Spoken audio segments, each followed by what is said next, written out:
Welcome to our channel Tales of Justice. Enjoy watching. Take the weapon away from her. That's a direct order. Lieutenant Timothy Reyes stood at the briefing room desk, his face flushed, his voice firm, his finger pointed directly at Staff Sergeant Christine Adams, as if she were a problem that needed to be removed from the building. Not an enemy, not a threat, one of his own soldiers. He snatched the personnel list from the desk and tossed it in front of the staff sergeant. Who approved this? Who put the woman in the sniper position? No one answered. No one moved. 42 days later, this woman fired one shot across 1,840 meters of open Afghan sky and brought home every single person in that room alive. Staff Sergeant Christine Adams has been in the Army long enough to know when the room doesn't want her. She sensed it, the way she sensed the direction of the wind, not with her eyes, but with something quieter, closer to instinct. The subtle shift in body language, glances that moved too quickly, a pause that lasted a beat too long before someone answered her question. She learned to read these pauses the way other soldiers read tactical maps, carefully, precisely, without emotion. The briefing room at Fort Liberty was no different from any other. It was mid-August 2009. The air conditioning had been out for 3 days straight. 16 soldiers sat on plastic chairs in 2 rows, their boots leaving reddish marks on the concrete floor. Some were talking, others were cleaning their gear. A few were half asleep with their eyes open, a skill Kristen had always secretly envied. She was sitting in the second row, 3rd seat from the left, when Lieutenant Timothy Reyes walked in. He was 24 years old, fresh out of officer training school. His uniform was so perfectly pressed, it looked as if it had never been worn, which was true. He'd ironed it again that morning before leaving the barracks. He carried a clipboard with documents, holding it slightly higher than necessary, as if the clipboard itself were a mark of rank. He stood at the board and looked around at the faces. Then his eyes dropped to the personnel list. The room hummed softly, the usual background of soldiers chattering among themselves. But something changed when it stopped. The sound didn't die instantly. It faded, the way sounds fade when people sense something has shifted but can't yet place it. Reyes looked up from his tablet. Slowly he scanned the room, and his eyes found Christine. She met his gaze expressionlessly. He looked at the tablet again. Then he said this. Who gave her the weapon? 5 words, said in the same tone as when people ask who forgot to turn off the coffee maker. The room fell silent, the way rooms fall silent the moment after a grenade's pin has been pulled, but before anyone has decided whether to run or not. Christine didn't move. Her gaze remained straight ahead. Her hands, resting on her lap, remained exactly where they had been. 12 years of military service had taught her that the strongest thing she could do in that moment was nothing. Because any other move, a flinch, a sharp intake of breath, a glance to the side, would have given him exactly what some people like Timothy Reyes seek when they say things like that. Proof that they've made it. Sergeant First Class Edward Gomez, sitting directly to her left, cleared his throat. Gomez was 41 years old, 3 tours in Iraq, 2 in Afghanistan. His face bore the expression of a man who was no longer surprised by almost everything. He was the kind of soldier others looked to before deciding how to react to something. A living barometer of the unit. He looked at Reyes with an expression so even it bordered on politeness. She came with the unit, sir, he said, like everyone else. Reyes looked at Gomez, then back at Christine. I know how assignments work, Sergeant. That's not what I asked. Then I'm not sure I understand the question, sir. Reyes placed the tablet on the small folding table next to the board and crossed his arms. "What I'm asking," he said more slowly, as if the problem was a misunderstanding rather than a matter of position, "is what her intended role is, and why is she carrying a weapon designed for long range?" Gomez said, "Because she's the unit's designated sniper, sir. I can read the list. Then you have your answer, sir."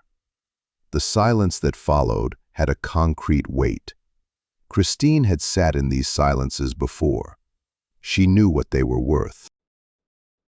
She knew Gomez had just spent some social capital within this unit defending her, and he'd done it without even looking at her, which in itself was a special kind of dignity, because a glance would have turned it into her story, and Gomez was smart enough to realize that wasn't what the moment needed. Reyes released his hands and picked up the tablet again. "Okay," he said, "let's begin." He didn't apologize. He didn't acknowledge what he'd said. He simply moved on, the way people do when they've decided what they said wasn't really a problem. Christine exhaled quietly and focused on the instructions. She survived worse than Timothy Reyes, much worse. But she put this moment where she put everything else, in a certain place inside herself, where it will wait until it becomes relevant. She felt that it would happen soon. Christine Adams grew up in a home where the word Kent was treated much the same way other families treat profanity, technically existing in the world, theoretically understood, but not spoken at the dinner table. Her mother, Master Sergeant Cynthia Adams, retired after 22 years in Army intelligence, with a bearing so upright it seemed a personal policy. Her father, Robert Adams, spent 30 years as an electrical systems contractor at military installations throughout the Northwest.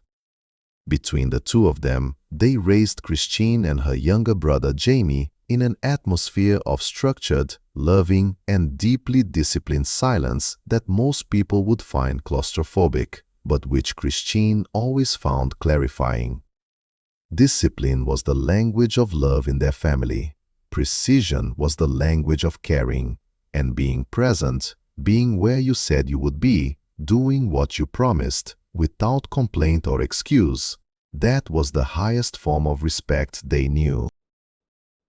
By the age of 10, Christine could disassemble a rifle faster than most of the adults at the base where they were stationed. By 12, she was outscoring adult men at the local shooting range in Tukwila, Washington. Not just occasionally, she was constantly doing so with a quiet, methodical precision that made other shooters stop and stare and then feel slightly embarrassed that they were watching because she wasn't trying to impress. She wasn't trying to impress, she just shot. Her father stood behind her, his arms crossed, his face wearing that peculiar expression that in the Adams family meant pride. The slightly narrowed eyes, the slight tightening at the corner of his mouth, completely incomprehensible to anyone who hadn't spent years learning how to read it. "One more time," he said, and she fired again. By the age of 14, she'd read every manual she could find, on ballistics, crosswind compensation, the physics of precision long-range shooting. She read them the way other teenagers read novels, engrossed, unhurried, making notes in the margins in neat, tiny handwriting. Her mother, who had been watching all this for years, sat down one evening when Christine was 16 and asked her point-blank what she wanted to do with her life. Christine thought for a moment, which to her meant about 3 seconds. "I want to serve in the infantry," she said. The mother was silent for a long time. Not the silence that means, "I don't know what to say." The silence of someone carefully choosing how to say something truthful, something her daughter might not want to hear. "You can't," she finally said. "Not yet. Maybe for a long time. The Army doesn't allow women in combat infantry roles. Christine looked at her. Then I'll find another way. The mother nodded once. This, she said, is the correct answer. Christine joined the army the day after her 18th birthday. She became an intelligence analyst, her mother's specialty, for which she had such a natural talent it was almost insulting. She did the job with only a fraction of her attention, while the rest was elsewhere. Thorough, precise, fast. She finished every analysis ahead of schedule, which her superiors appreciated and which Christine secretly found about as satisfying as solving problems to which she already knew the answer. The rifle was different. The rifle required everything, every variable, every calculation, every fraction of a degree and fraction of a second.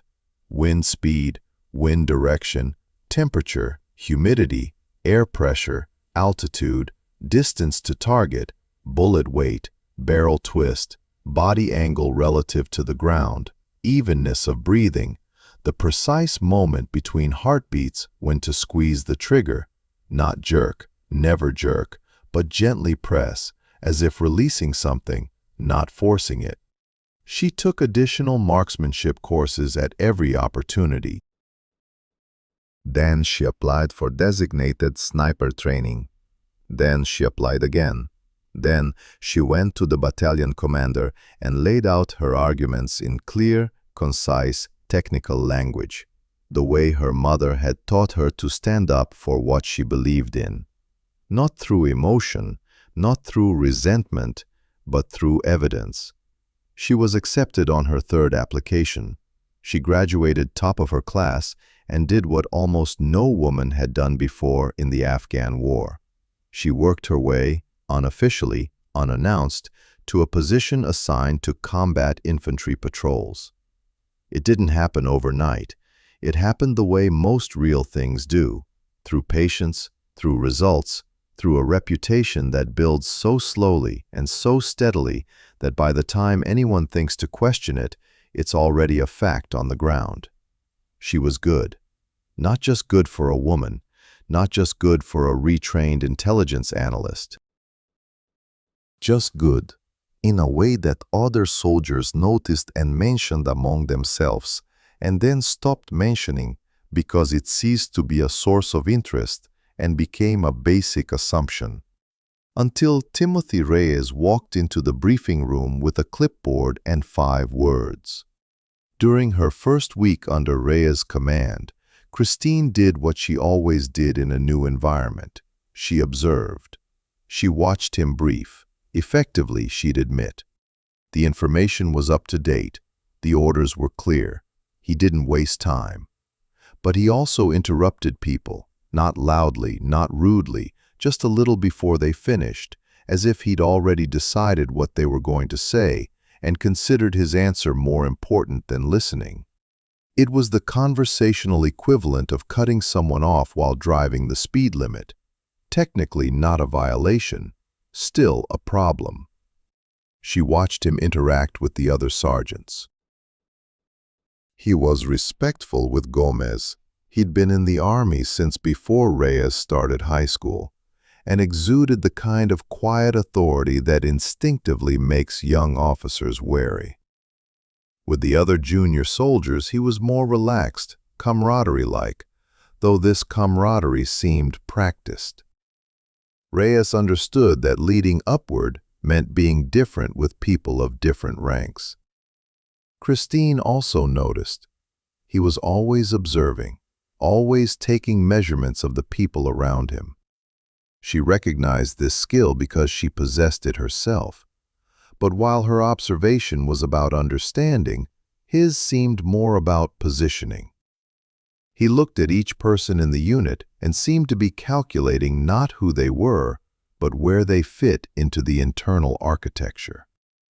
He was constantly building and rebuilding.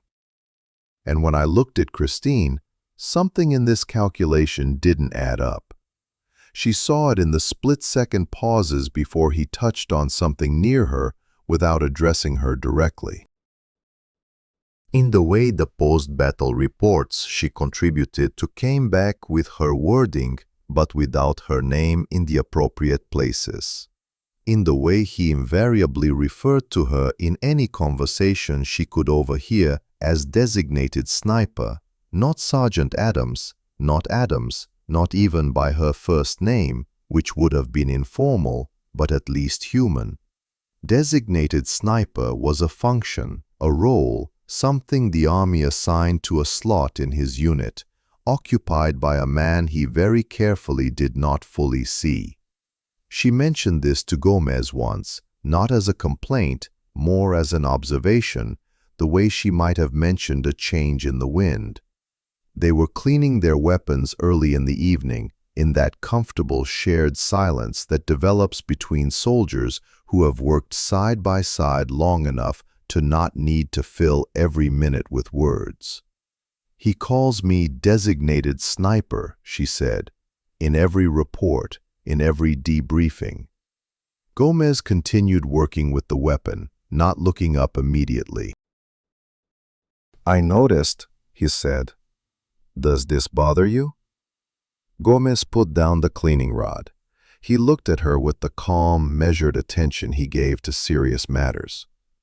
"What worries me," he said, "is that he thinks it's unnoticeable." Christine almost smiled. "What do you think his problem is?" she asked, not for confirmation, but out of genuine curiosity. "What's the real source?" Gomez picked up the ramrod again and thought for a second. "He's not a bad officer," he said slowly. "Competent. He'll probably rise to captain without too much difficulty. But he grew up in a world where certain things have to be a certain way, and when they're not, he doesn't know what to do with them. So he pretends that what doesn't fit barely exists. Easier than rearranging furniture." Christine nodded. She looked at the barrel she was cleaning. The metal caught the light so well that it seemed almost beautiful if you looked at it for a second without thinking about its intended purpose. "That's a very generous interpretation," she said. "I am a generous person." "That's what you call it." He glanced at her, and the expression on his face was close enough to a smile that she accepted it. They returned to silence, but Christine kept thinking about what Gomez had said. Not about Reyes's character, she'd already figured that out herself. The part about pretending that what doesn't fit in barely exists. Because she understood that impulse. She didn't agree with it, but she understood it. The world was simpler when things conformed to the forms you were taught to expect. She'd spent her entire adult life as a shape that didn't fit in. And she understood firsthand how uncomfortable it made people around that shape. What she didn't understand, what she could never understand, no matter how many times she saw it, was how anyone could watch her work and still allow their gaze to rest only on the form. But she pushed that thought aside too and continued working. The patrols leading up to October were hard, as Afghan patrols always are. Not in a cinematic flash, but grueling, cumulative, atmospheric, the kind that gradually wears a man down. The heat, the altitude, the weight of everything they carried, not just their equipment, but the constant awareness that the terrain could be used against them in ways they hadn't yet foreseen. Christine had been on enough patrols to know that most combat encounters weren't what those who hadn't been in combat imagined. Not continuous, intermittent, explosive, and terrifying. Intervals punctuated by long periods of unrelenting vigilance that required a different kind of endurance. The endurance to remain prepared for what might happen at any moment, or might not happen at all. She was also good at this part. While the other soldiers on patrol alternated between mental hygiene distractions, stories, jokes, the small social rituals that kept people grounded for long hours, Christine was always keeping an eye on the terrain. She was always quietly calculating, measuring distances with her eyes and checking them against a rangefinder, checking wind indicators, dust, grass, the way a soldier's sleeve moved in the air, cataloging everything so that when something changed, she would know. She had a habit that some soldiers found odd, and which Gomez had long since stopped mentioning. She would pick specific points in the distance and mentally calculate what it would take to hit a target there. Not because she expected it, because the exercise kept her calibrated, kept the math alive and automatic in her head, so that when the need arose, she wouldn't have to think about it as something learned. She would simply know, like someone knows how to breathe. Private First Class Ashley Reyes, 20, from San Antonio, and with more questions than anyone Christine had ever met, noticed her doing it one afternoon and made the mistake of asking about it. "Sergeant Adams," she said, drawing level, "what are you looking at? That ridge?" "Northeast, 1,100 meters." Reyes looked. There was nothing on the ridge. "And what's there?" "The wind is blowing from the west, about 20 kilometers per hour. The angle of the ridge will create a deflection corridor here," Christine said, gesturing toward the space ahead. "A good position for anyone who wants to observe us without being at the same altitude." Reyes paused. "Is there someone there?" "No, I checked." "Then why?" "Because tomorrow might happen." "It's a little scary." "It's just math. What's scary isn't math.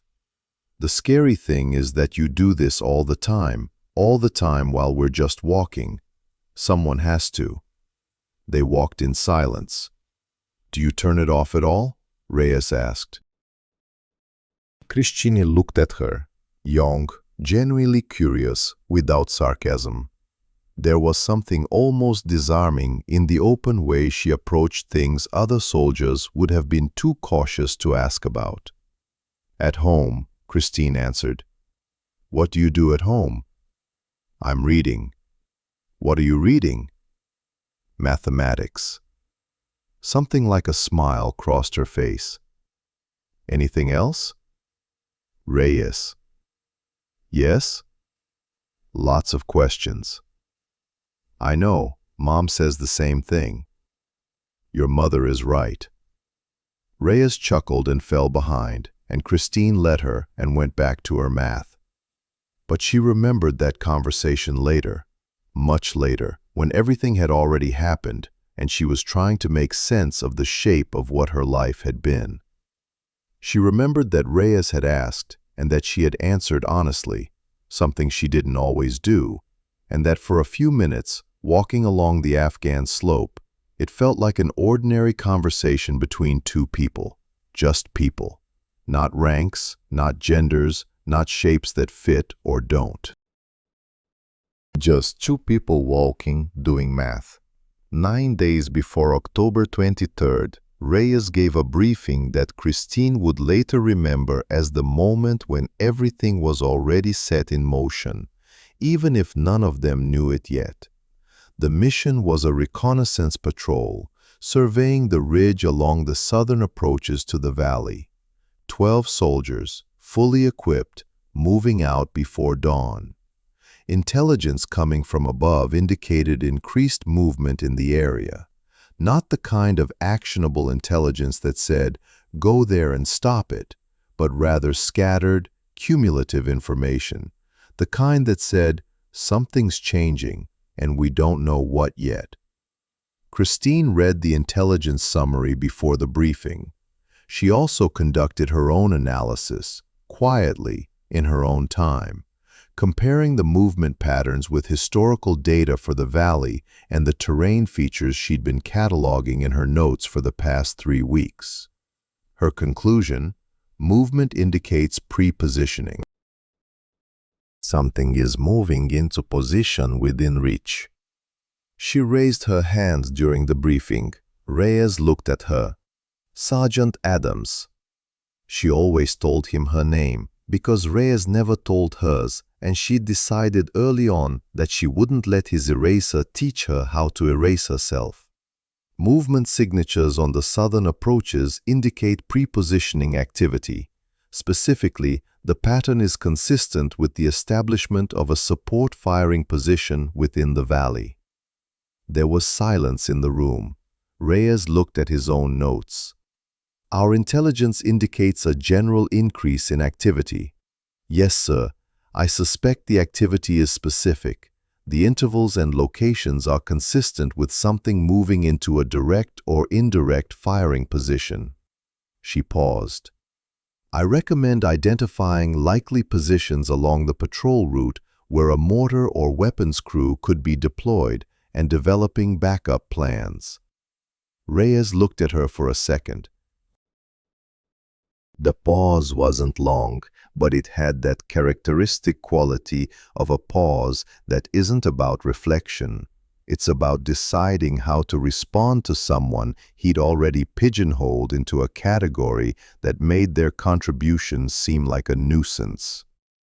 Standard patrol protocols are being followed, he said. Designated sniper, confirm that your equipment is ready for briefing. There it is again. Not Sergeant Adams. Designated sniper. Gomez, in the front row, shifted almost imperceptibly in his chair. Christine looked at Reyes. Equipment confirmed, sir. She didn't argue. She didn't insist. She made her assessment. She laid it out on the table. What happens next isn't entirely in her hands, but she made the decision at that moment, quietly, without announcement. She will be ready. Whatever was in that valley, whatever had been pre-positioned, whatever the intelligence signatures indicated, when the moment came, it would be in position, calibrated, and ready. Because in her experience, the moment always came, and when it did, it didn't ask whether anyone believed the person who saw it. It just came. The night before, Christine sat alone in the weapons bay and ran the math again. Not because she needed to, but because it felt like the last honest thing she could control in a situation where so much was already beyond her control. She thought about the valley, about the ridge, about the angles, about the wind patterns at that altitude at that time of morning. She'd been tracking them in her notes for 6 days, and they were remarkably consistent. A steady westerly drift, requiring adjustments she'd already calculated and internalized. She thought about what Gomez had said. He doesn't know what to do with it. She understood that she had spent her life being the wrong person for people who didn't know what to make of her. Not always out of malice. Sometimes simply out of a genuine failure of imagination, an inability to see anything that didn't match the image they'd been given. She thought about her mother. I want to join the infantry.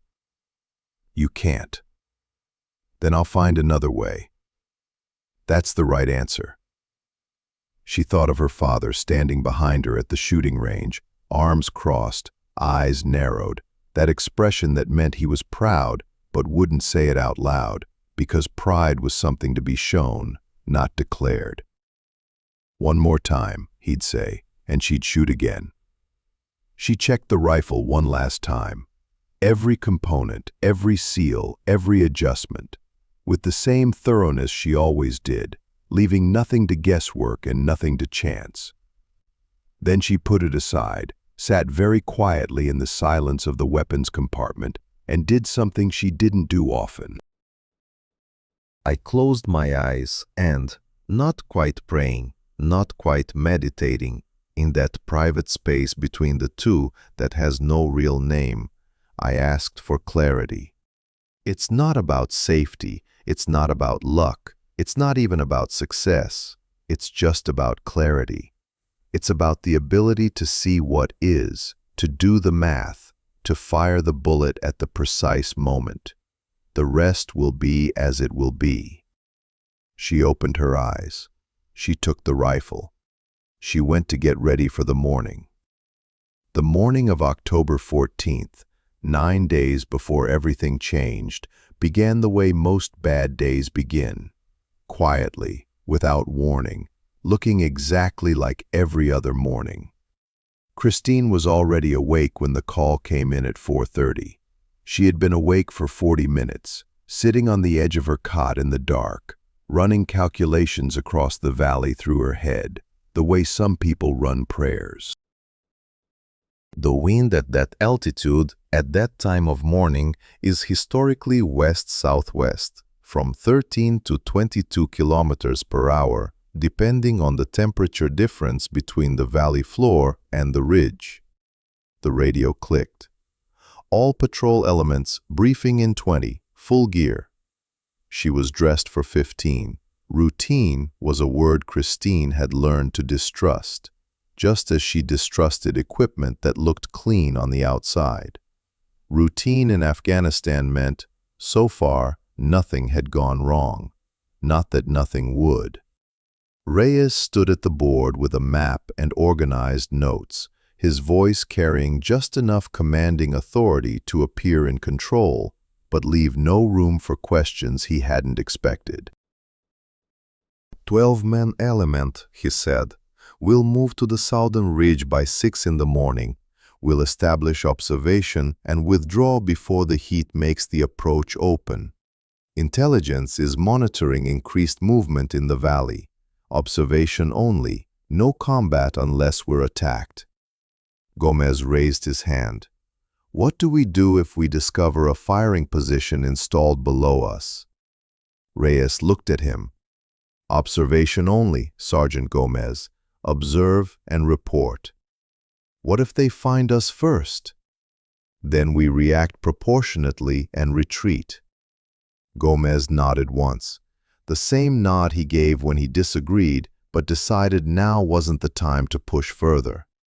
Kristen had learned to read that nod. It meant the conversation wasn't over, it was just being postponed. She glanced at her notes. The movement signatures she'd noted in the intelligence report 3 days earlier were still there, still consistent with the preliminary positioning, still not reflected in any official planning document she'd seen. She raised her hand. Reyes looked at her with that half-second pause that was his tell.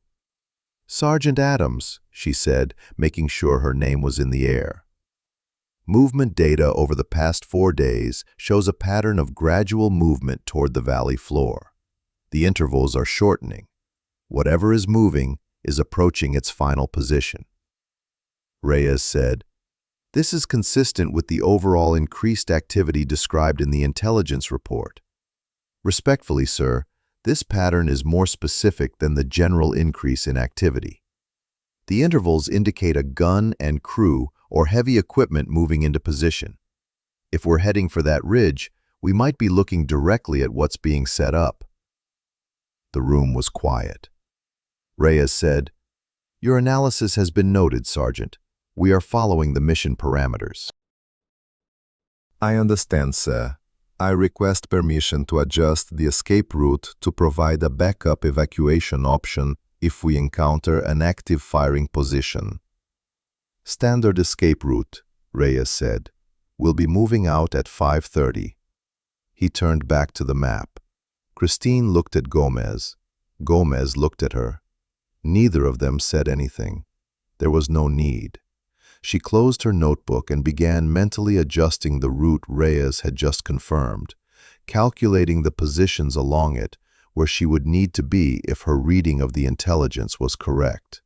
It was almost certainly correct. She was sometimes wrong, she knew that. But she also knew that the feeling she had now, the concrete, steady, not quite fear feeling that settled in her chest when the data lined up to point to something real, was not the same as uncertainty. It was her opposite. It was the mathematics of the situation telling her what she didn't want to be true. She raised her rifle and followed the rest of the unit out into the pre-dawn darkness. The climb to the ridge took just under 2 hours. Kristen spent most of it as she always did, observing, checking intervals, reading the air. The wind that morning was lighter than she'd estimated. She noted this and adjusted without changing her pace. Reyes was there about 40 minutes later, not to talk, Kristen noticed, but because she seemed to find something calming in walking next to someone who clearly knew what they were doing. 20 years, 4 months in the country, not a bad soldier, just still in that phase where you learn that competence is mostly a collection of things you've already experienced. They walked in silence. Then Reyes said quietly, almost under her breath, "Your analysis of the movement at the briefing this morning, do you really think there's something in the valley?" Christine considered how long to say. "I think the data suggests something is being positioned. Whether we'll find it today is another matter." "But you believe in it?" "I believe in mathematics." Reyes paused for a step or two. "Doesn't that scare you? Knowing things before they happen, seeing a pattern, and then just going with it?" It was a better question than she'd expected at 6 in the morning in the dark, Christine thought honestly. "Ignorance scares most people," she said. "Knowledge is just information. Information can be worked with. What if you know and no one listens?" She didn't answer right away because an honest answer was what she'd been living with for the last 3 weeks, and she wasn't sure that a 20-year-old 4 months into her first deployment needed to hear that at 6 in the morning in the dark. "Then you're convinced you're ready anyway," she said, "and you hope that being ready is enough." Reyes nodded slowly, as if putting it away somewhere. They kept walking. 40 minutes later, they reached the ridge, and Christine looked down into the valley, and the mathematics that had been working in the background of her mind for 9 days fell into place with the quiet, absolute certainty of a calculation that had just been confirmed. She could see the position, not clearly, not yet, but the disturbed ground on the valley floor, its specific pattern, the geometry of the angles. She'd seen it in educational materials, in historical imagery, in data that other people had looked at and classified as general increased activity. This wasn't a general activity. It was a mortar position being prepared. "Chiquita, radio, assigned sniper transmitting.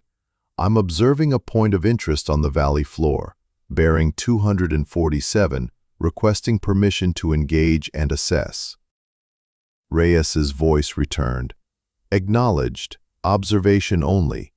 Sir, the ground disturbance pattern at bearing 247 is consistent with mortar emplacement preparations." "Permission requested. Observation only.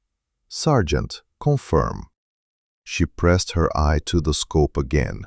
The valley floor was 1,840 meters away, a mile and a bit, across the thin mountain air with a westerly wind she'd been calculating for 6 days. She confirmed, watched, and waited. It was October 14th, 9 days before everything. On October 17th, something happened that no one included in any official report. Reyes called Christine into the small operations room that served as his command space, a folding table, 2 chairs, a laptop, and a radio unit that worked sporadically. He was standing when she entered. He didn't offer her a chair. She stood up. He looked at her for a second with that appraising, architectural gaze that tried to find a category for something that didn't fit into any of the existing ones. "Your reconnaissance assessment from the 14th. Mortar position." "Yes, sir." "Higher command has reviewed the images we sent. Their assessment is that there's increased overall activity and an unprepared firing position." She kept a neutral expression on her face. "I take note of their assessment, sir. Is that all you want to say?" "I'd like to understand what specific elements of the photographs they used to reach this conclusion, to determine where my reading and theirs diverge." He crossed his arms. "You think you read intelligence better than brigade-level analysts?" _____, quote underscore 56 underscore underscore in the same pictures that you saw. Then I would like to understand what they saw there that I didn't see. The pause that followed was different. There was something in that moment, not quite anger, not quite respect, but an uncomfortable combination of both. A man challenged by someone he'd already decided not to take seriously, unsure how to respond, not recognizing that the challenge was legitimate. Quote 57, he said. Quote 58, yes, sir, that's all. She turned to leave. Adams? She stopped and turned around. For the first time since they'd met, he called her by her last name. Just her last name, like officers address sergeants. But still, her name, unassigned sniper, Adams. She waited. He seemed to be debating whether to say anything else. Whatever it was, he decided against it. That's all, he said again. She went out. In the hallway, Gomez stood against the wall, leaning against it as best he could, clearly having been there long enough to hear the general outline of what had happened without hearing the specific words. The higher-ups rejected the assessment, she said. Not exactly a question. I heard. They called it general increased activity. Gomez was silent for a second. Then, how sure are you? She looked at him. Edward, I'm sure. Gomez pushed himself away from the wall. He glanced down the hall toward the surgery room, then back at her. His expression shifted from its usual cautious neutrality to something rarer. Something that, on Gomez's face, looked almost like worry. Then be prepared, he said. Whatever they call it up the chain, be prepared. She nodded once. Always, she said. He nodded in response, and they returned to work. On October 19th, 4 days earlier, Reyes had found Christine at the firing range, a crude, temporary structure on the east side of the base, late in the afternoon, when the light was fading and most people had already finished for the day. She watched her shoot for several minutes from behind the barrier before saying anything. Christine was working on the farthest target. Reyes squinted, trying to estimate the distance, and came up with a number that seemed wrong. Sergeant Adams, she said, is that 1,100 meters? Yes. But that's beyond the effective range of your rifle. Yes. And you shoot further than effective. Yes. Why? Because in 4 days we are returning to that ridge, and whatever is in that valley is further than 1,100 meters. The way she said it, very quietly, very casually, as if she were announcing breakfast, made Reyes feel something cold that had nothing to do with the falling temperature. Lieutenant Reyes said his superiors called it general activity. I know what they named, but you still think, Reyes. Christine looked away from the scope and looked straight at her. If I'm wrong, nothing happens. I practiced at a distance I didn't need and wasted some ammo. If I'm right and not ready, she stopped and looked back at the target. I will always choose to be prepared. Reyes stood there for a second. Then she sank to the ground behind the barrier and watched the shooting for 40 minutes without saying another word. She later told Gomez what she had seen. Gomez listened. He was silent for a long second. Then he said, "Good. I'm glad at least someone is paying attention." Reyes looked at him. "We need something. I mean, is there something we should—" "She's already doing it," Gomez said. "The only thing we can do is make sure we've got her back when it matters." On October 21st, 2 days before, Christine slept poorly. This wasn't new. She hadn't slept well on any business trip since the first one, when she discovered her brain had no reliable off switch, and that the calculations she'd been running all day simply continued in the darkness without her input. She had long since resigned herself to this. She slept lightly, in intervals, trusting that the accumulation of these intervals was sufficient. But the night of the 21st was worse than usual. She lay in the darkness, running through the valley problem the same way she'd run it every day for 9 days straight. Position at azimuth 247. Range, wind, angles, correction for altitude and air density. Bullet drop at 1,840 meters. 47 meters of arc between muzzle and target. A number that sounds impossible until you work through the physics, and then it's just a number. Just a number. She thought about what Gomez had said, "Be prepared."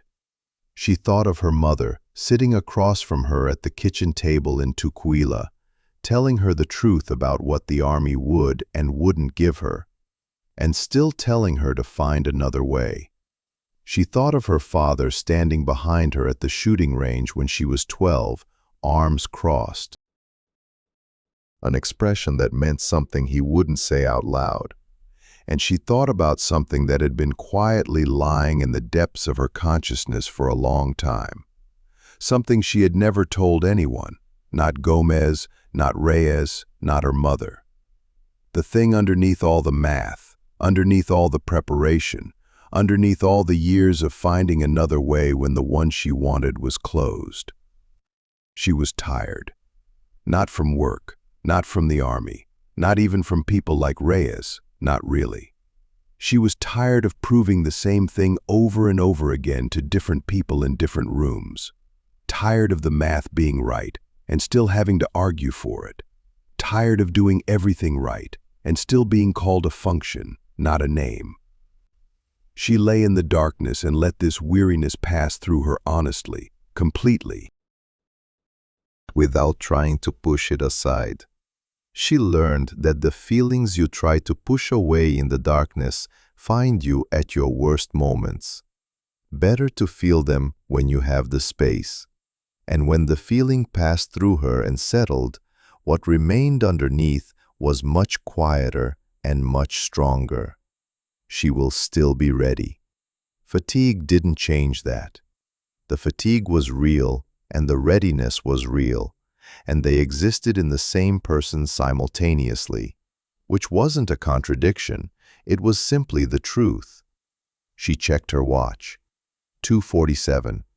She stood up, walked into the weapons bay, and checked the rifle again in the darkness. Every component, every adjustment, every variable she could control. I returned to the bed and closed my eyes. On October 22nd, the day before, the final pre-patrol briefing was the shortest Reyes had given since Christine had been under his command. He went over the route, the time, the rules of engagement, and the evacuation protocol.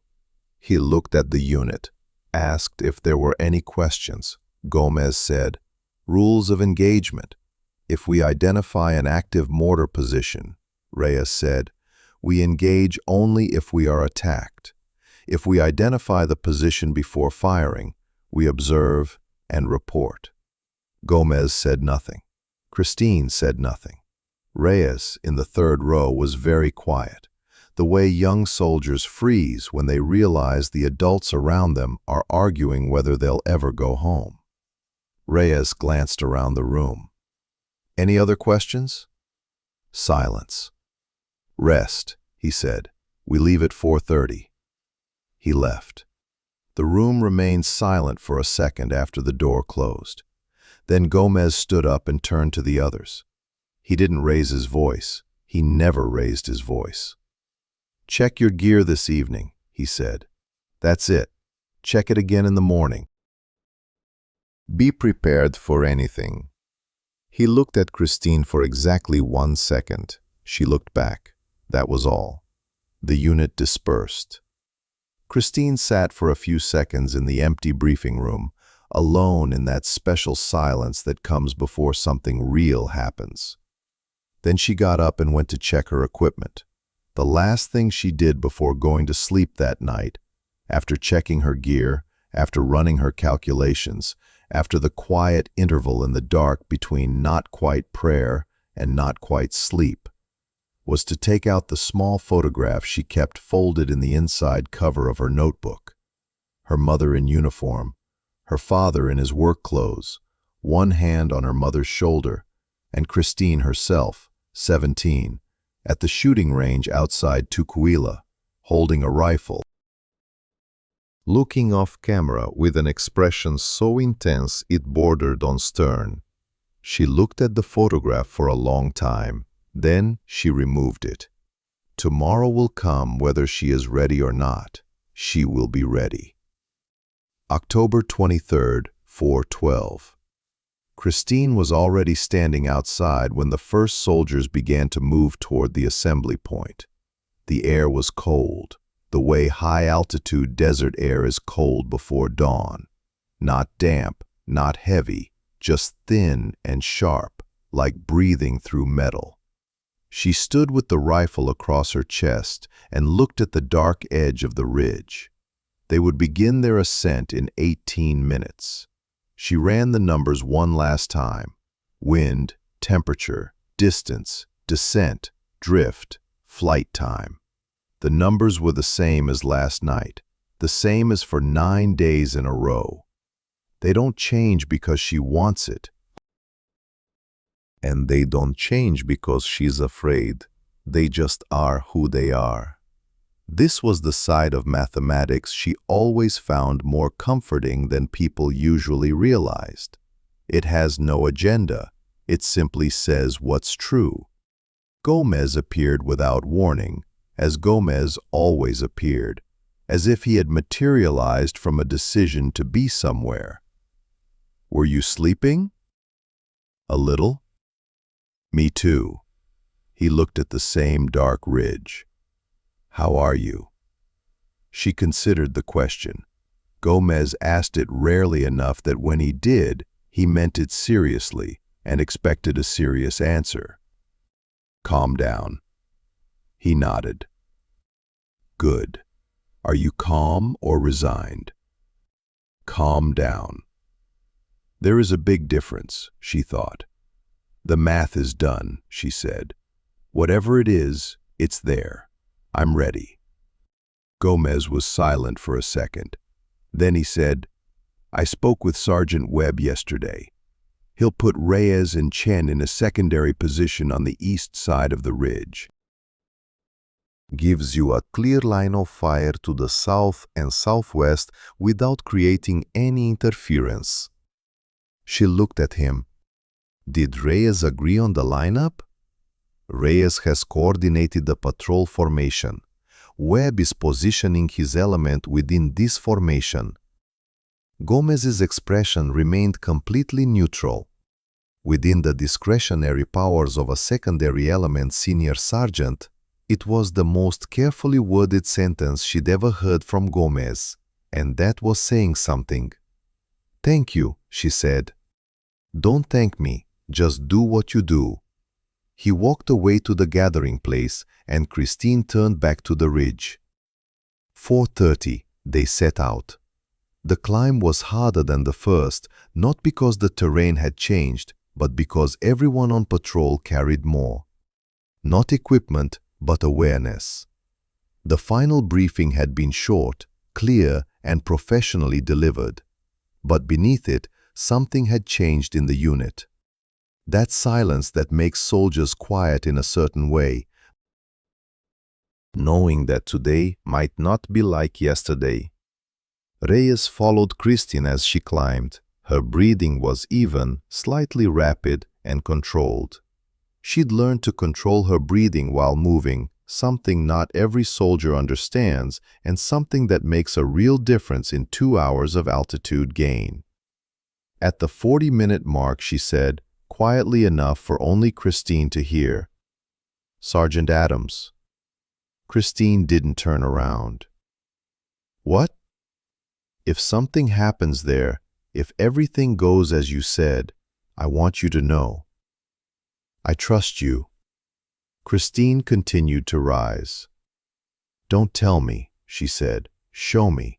Staying in position and keeping your head down when I tell you to. A second of silence. Yes, sir, Sergeant. Fine. She continued to climb, but put it away where she put everything, in a specific place where it would wait. 6:17. They reached the ridge. The light rose quickly, as it does at altitude, not gradually, but in stages, each revealing more than the last. The valley floor emerged from the darkness in sections. Christine moved to her position on the south slope of the ridge, the one Gomez and Webb had arranged, and took it with the quiet efficiency of someone who had done this enough times that her body knew before her mind where to place each foothold. She pressed her eye to the site. The valley was 1,840 meters deep, and it was not empty. The first pass showed her what she'd been counting on for 9 days. The disturbed ground at azimuth 247 was no longer just disturbed ground. There was a shaft. There were people. There was activity. Not the activity of people passing through space. The activity of people arriving at their destination and settling in. She got in touch right away. Designated sniper to commander. Visual confirmation of gun position with crew at bearing 247. Mortar barrel, counting 3 men. Preparation phase. Position not yet activated. Reyes's voice returned after 4 seconds. Repeat. Designated sniper. Mortar tube. 3 men. Bearing 247. Valley floor. They're setting up. The firing position isn't ready yet, but it will be in about 4 to 6 minutes, depending on the rate of activity. Can you confirm the barrel classification? 82 millimeters, based on the barrel length and the size of the shells I see in position. Sir, we need to make a decision within the next 3 minutes. She kept her eyes on the site. One of the 3 below was giving orders to the other 2. Judging by their movements, a deliberate formation, the others checking angles, she knew who was in command. She already knew who had priority. All elements, Reyes said, hold positions, observation only, requesting higher-ups. Gomez's voice immediately went viral. How long will it take for a response from my superiors? How long will it take, Sergeant Gomez? Sir, if this position activates before we receive a response, we're the primary target on the ridge. We have no cover. I understand that. With respect, sir, I don't think that hold position, Sergeant. That's a direct order. The network went silent. Christine kept her eyes on the site. They were moving faster below. The barrel was at a steeper angle. One of the soldiers was working on the base plate, pressing it into the ground with his boot. The second was handling the ammunition. The commander was looking up, not directly at the ridge, but in its direction. The math that had been working in Christine's head for 9 days suddenly had a deadline. She went on to a secondary channel, the one the patrol used for internal communications, not the command network. Gomez, she said, he's looking up. I see. A minute. Maybe less. The stove is installed. Accepted. If Reyes doesn't hear back from his superiors within 90 seconds, I know, the channel went silent. 60 seconds passed. Silence on the command network. Reyes was contacting his superiors. She could hear the faint one-way rhythm of the transmission. Below, the commander stopped looking at the ridge and turned back to the pipe. He said something to the soldier handling the ammunition. The soldier picked up a shell. Christine's finger moved to the trigger guard, not on the hook, but on the fence, a position that means ready without decision made. She measured her breathing. Through the nose, hold. Through the mouth. The space between the exhalation and the next inhalation. This is where the shot would live, if it ever came to that. This is the fixed point. This is where physics, preparation, and 9 days of calculations will either prove sufficient or they won't. Rhea's voice came back over the command net. The higher-ups are studying it. Keep an eye on it. Gomez's voice came immediately. Sir, they are loading the shell. Received. Hold, Lieutenant. Gomez's voice was very quiet and very precise. They're loading right now. If we wait for our superiors, we'll get the first shot. There are 12 of us on an open ridge with no cover. The first round won't be a sighter. At this range, a sighter from an 82 millimeter will kill someone. Silence. Then, Reyes said something Christine didn't expect to hear. Designated sniper. She already had her eyes on the sight. What is your confidence in the priority goal? She took one breath. High, she said. The distance is 1,840 meters. More silence. 4 seconds. She counted because she counted everything. Then Reyes said very quietly, "Can you make this shot while the soldier with the charge is at the pipe?" Christine looked at the commander, measured the wind, run the descent calculation one last time. 47 meters of arc, 2 dots, 7 seconds of flight. She felt her heartbeat in her fingertips and found the pause between beats. Yes, she said. One word. No qualifications, no hedging. No, I think, or probably, or under these conditions. Just yes. Because she's been running this math for 9 days, and the answer hasn't changed and isn't going to change, and she's either ready or she's not. She was ready. Reyes said, "Work." The network went completely silent. Christine moved her finger from the rail to the trigger. She found the commander in the sights. He stood slightly to the left of the barrel, arms crossed, watching the soldier at the bolt. He didn't know she was there. He didn't know that 1,840 meters away, on a ridge he almost certainly considered and judged to be too far away for any effective fire, a woman was running the math that would determine whether he would live for the next 3 seconds. She exhaled. She found a still point. Pressed. The shot was massive and immediate and then disappeared, swallowed up by the mountain air. And then, nothing. See nothing. Hear nothing. Do nothing. Just wait. Because at 1,840 meters, the bullet flies 2 points in 7 seconds. 2.7 seconds is not a long time in any normal context. On an Afghan ridge with 11 other soldiers, with a mortar crew 1,840 meters below and a charge already at the breach, 2.7 seconds is a lifetime compressed into a space so small you can feel your heartbeat filling it. 1. The gaze does not leave the target. 2. It doesn't blink. 2.7. The commander fell. Without falling, without stumbling, he fell. An instant collapse of the body in which something essential stopped. There was no drama in it. There never was. The soldier stood at the tree trunk and looked at the commander. Then he looked at the ridge. Then he ran. The third one was already moving before the second one made a decision, which told Christine that the third one was smarter than the second one or had been in more fights. Or both.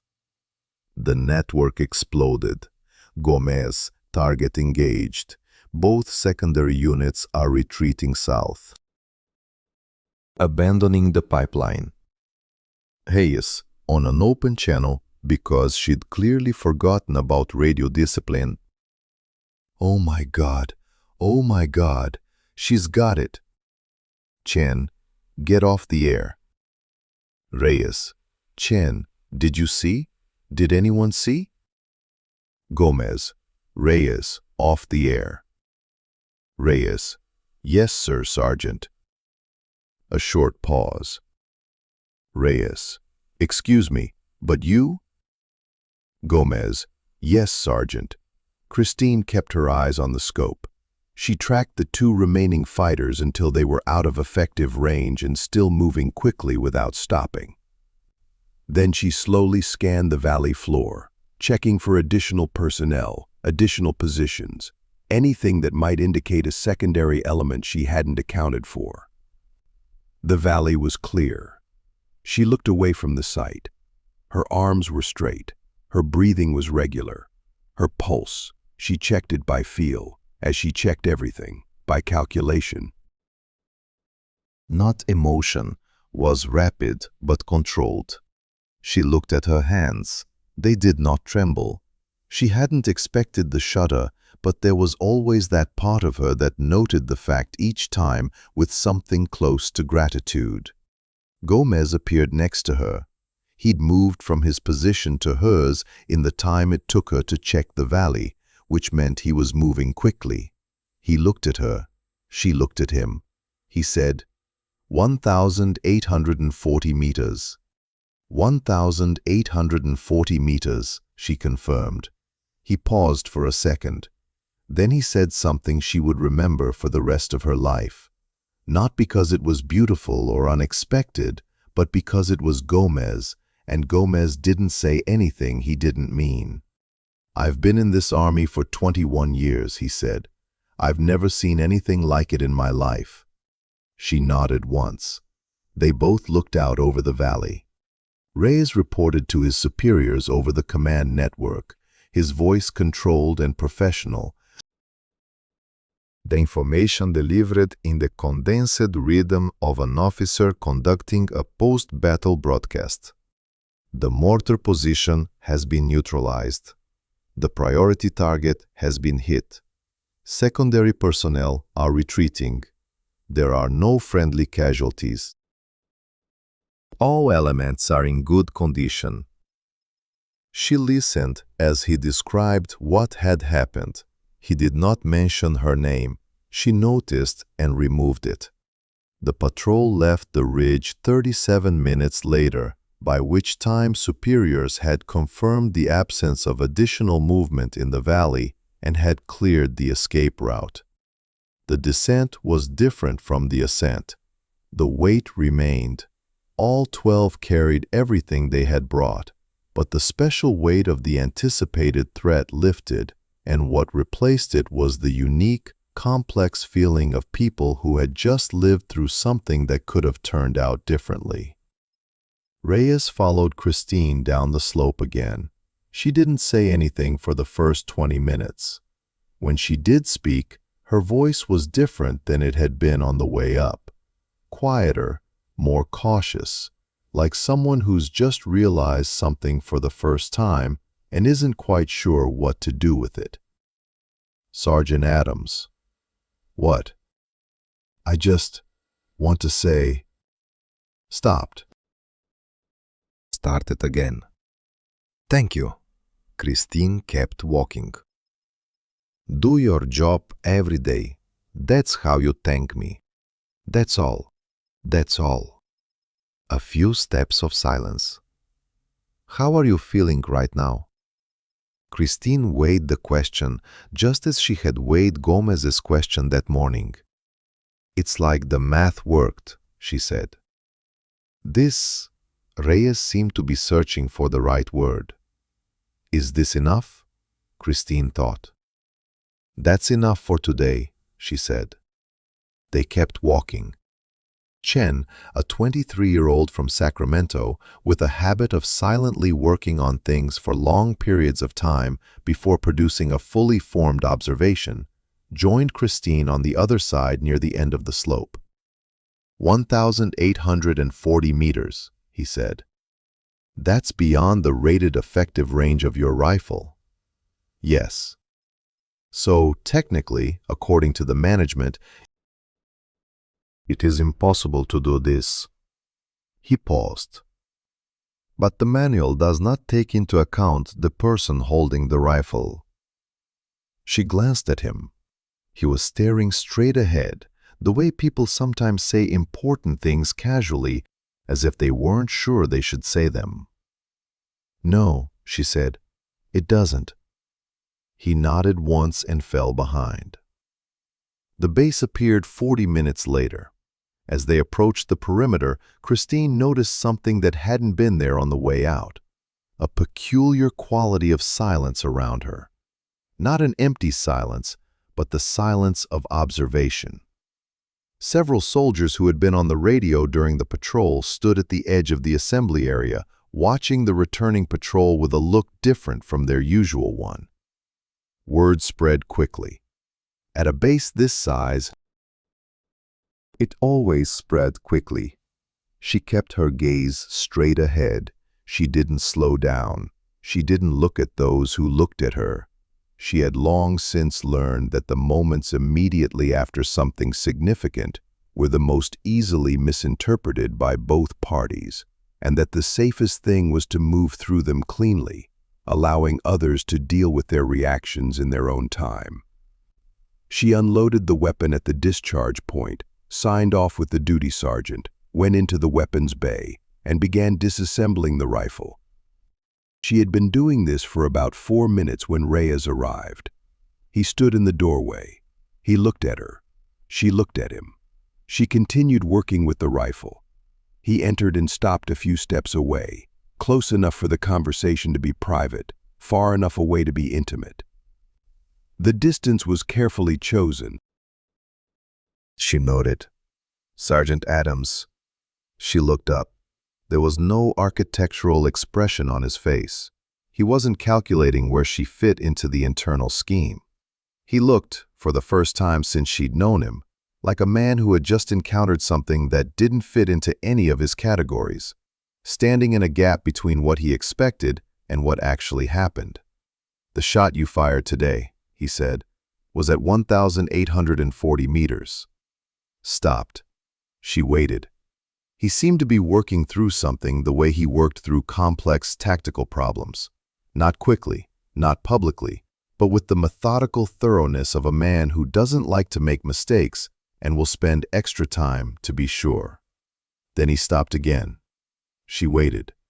"It was the right decision," he said. "And one more stop. Exceptional shooting accuracy." She looked at him for a second. "Thank you." "Sir." He nodded and turned to leave. "Sir."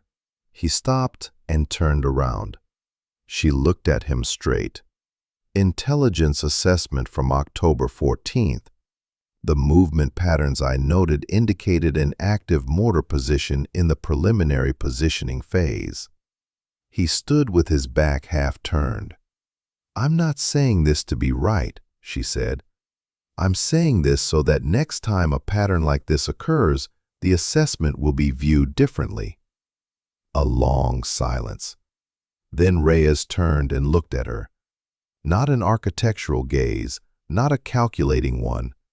The direct, unmediated gaze of one person truly seeing another, something he'd systematically avoided for weeks. "Accepted," he said, and left. Christine looked at the door for a second after he left. Then she looked back at the rifle in her hands. "I finished disassembling.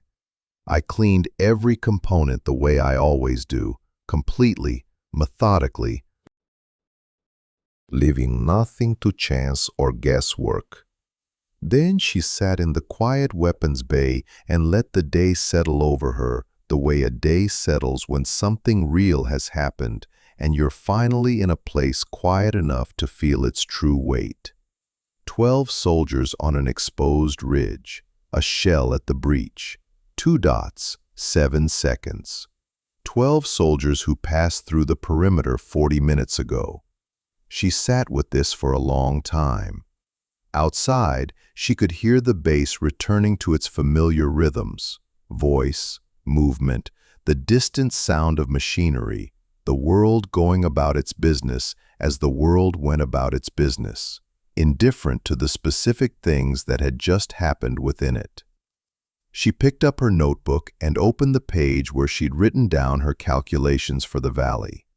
She looked at the numbers: wind correction, descent calculation, flight time, numbers that higher-level command had looked at and called general enhanced activity.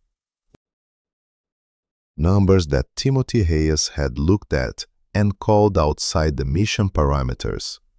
Numbers that this morning at 6:41 a.m. in a valley in southern Afghanistan were the difference between 12 soldiers returning home and 12 soldiers not returning.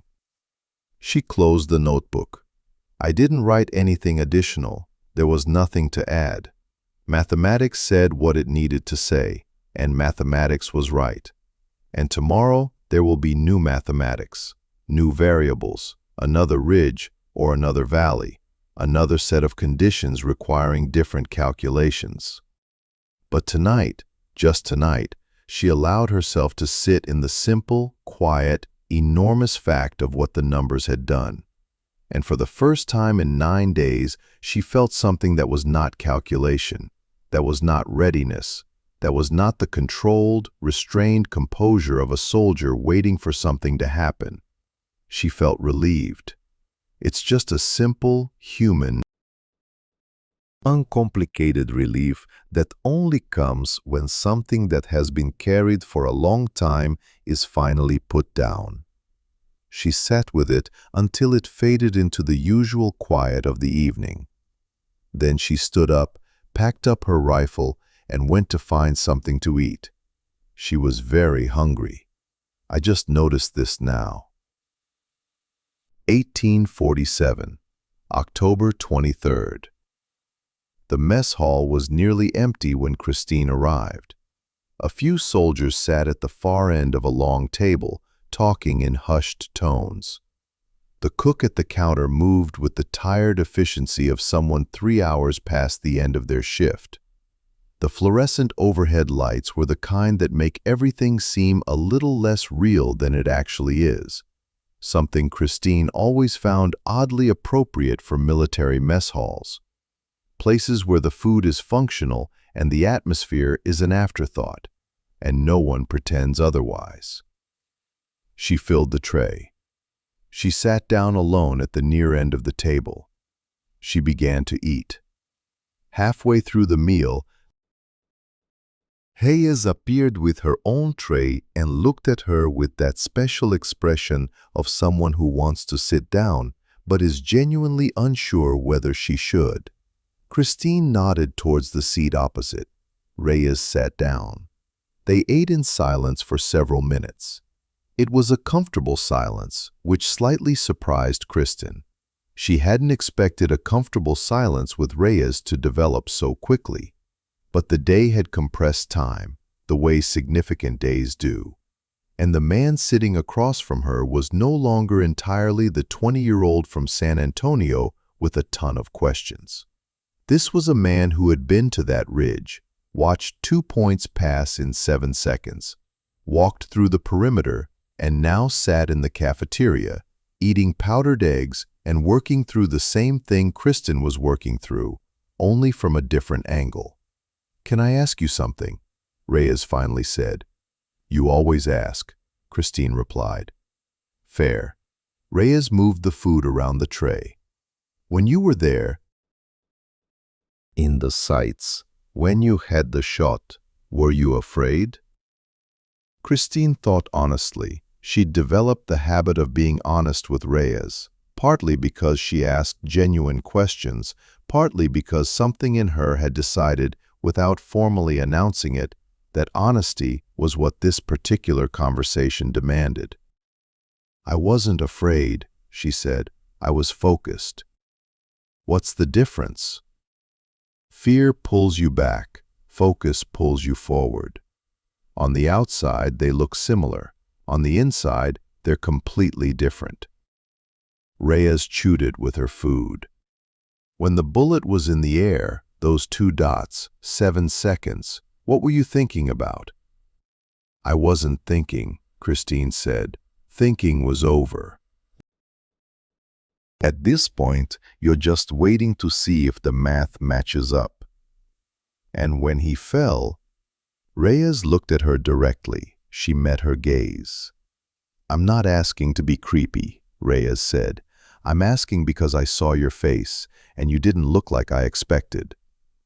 "What did you expect?" "I don't know, something more. But you just took your sights off and started checking the valley, as if it was the next item on the list." Christine put down her fork.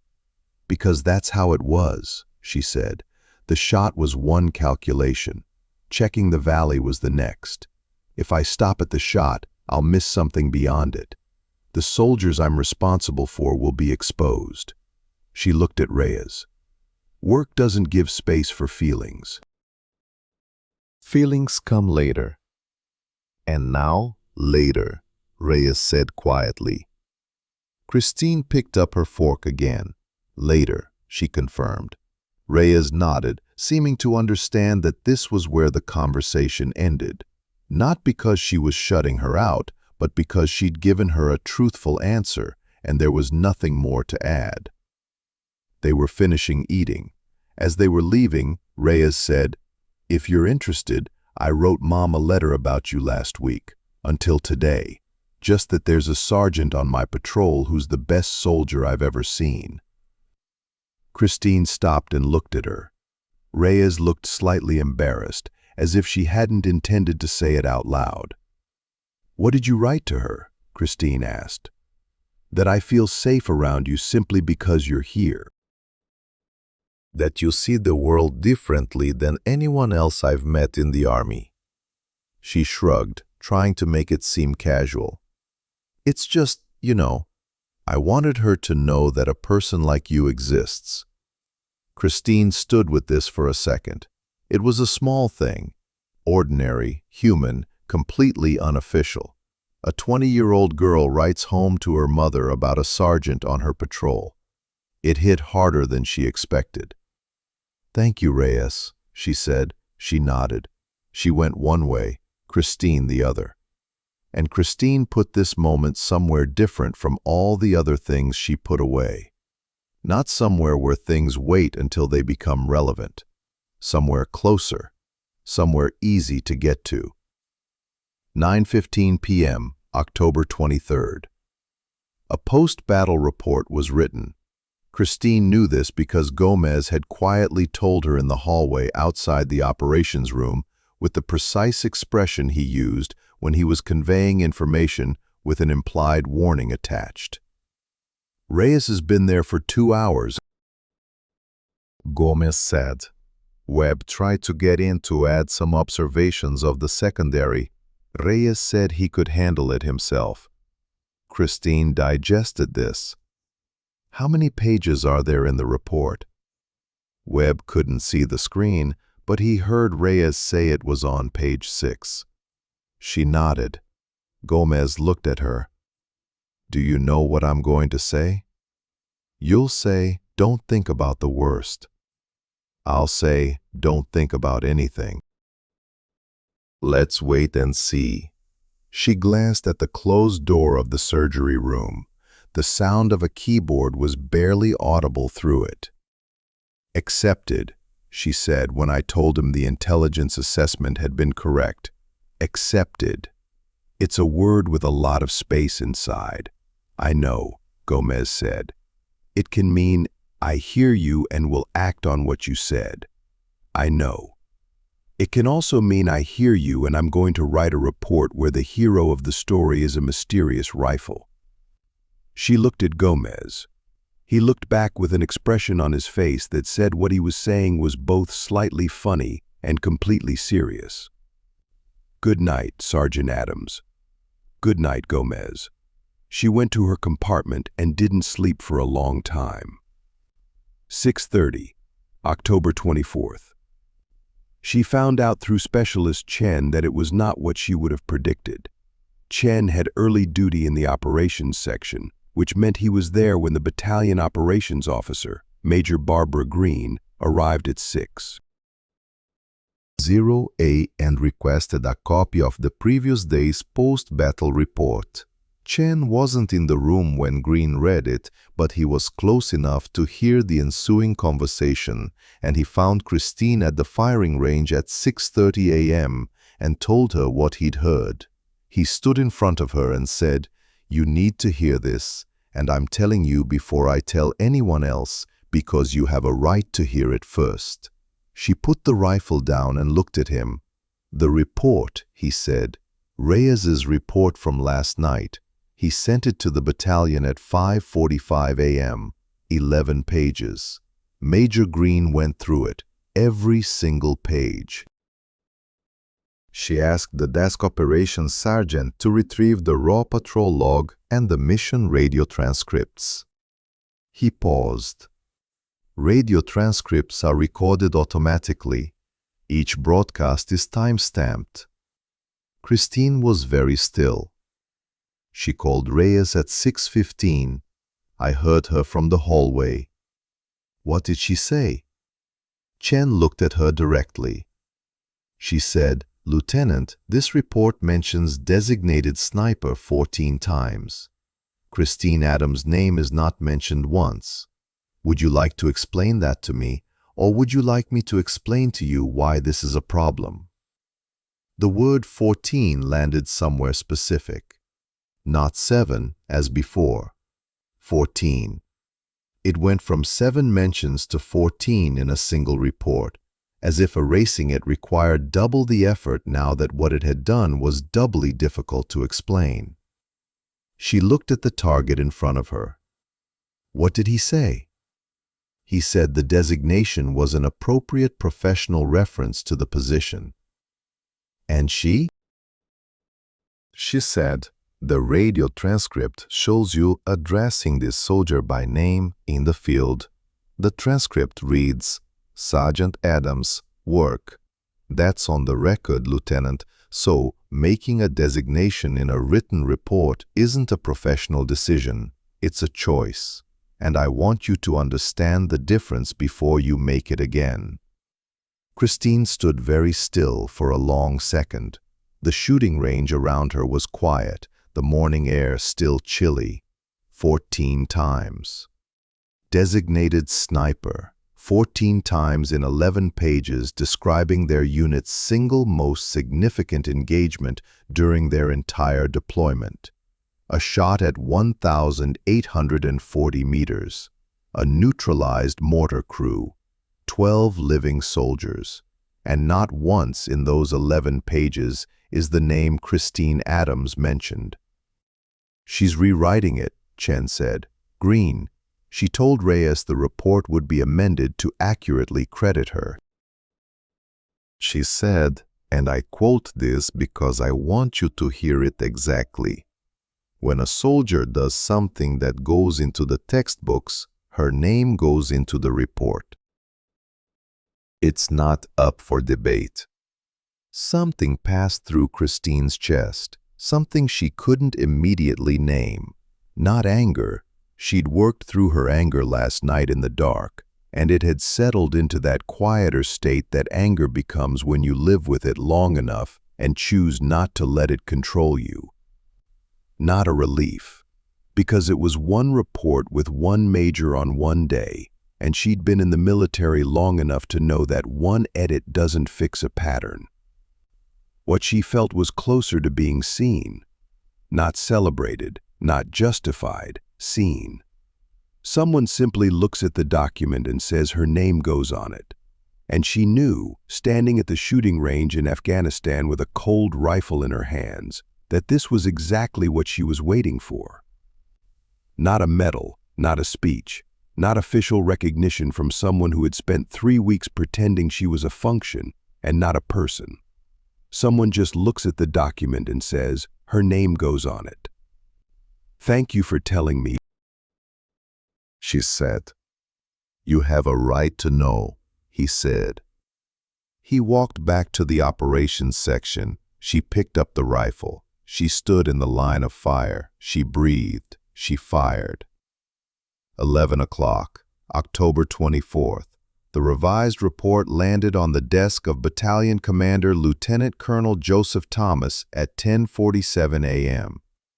Thomas was 53 years old. He'd been in the Army for 31 years. He'd commanded at every level, from platoon to battalion. And over those 31 years, he'd developed a unique ability to read a report the way Christine read data. Not just for the information it contained, but also for the information it was working around. First, he read Reyes's original report. Then he read Green's version next to it. Then he picked up the radio transcript log and read it. Then he put everything aside and sat on the chair for a second. Pressed the intercom. "Connect me with the patrol commander from October 23rd and the battalion reconnaissance sergeant." His assistant said, "This is Lieutenant Reyes and Sergeant First Class Gomez, sir." And the designated patrol sniper, "Sir, the personnel roster lists this position as Staff Sergeant Christine Adams." "Then connect me with Staff Sergeant Adams," Thomas said. "That's a name I should know." "Yes, sir." Thomas looked at the revised report again. There was her name, her rank, her shot. 1,840 meters. He'd been in the Army for 31 years. He'd seen things he couldn't explain, things he could, and things that fell into a special category of events, technically possible, but practically requiring something beyond ordinary competence. It was from that category. He read the line again. Staff Sergeant Christine Adams, the designated marksman, acquired and engaged the priority target at a confirmed range of 1,840 meters, successfully neutralizing the mortar crew leader and forcing the withdrawal of the remaining enemy personnel, preventing the mortar crew from achieving a firing solution on the exposed patrol element. He read it for the third time. Then he picked up the phone and called the brigade commander. "Sir, I need to talk to you about an event in my area of responsibility yesterday, and about a soldier I should have known by name before today. 13:30, October 24th. Reyes found Christine in the weapons bay. She was reassembling a component she'd disassembled for cleaning, her hands moving through the process with the automatic precision that comes from thousands of repetitions. She heard him enter and did not look up. He stood a few steps away, the same carefully measured distance. Sergeant Adams." She looked up.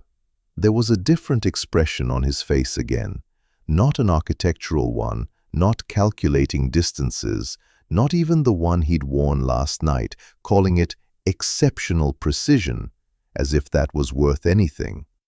This was the face of a man who'd spent the last 18 hours grappling with the gap between what he'd done and what he should have done, and wasn't quite finished yet.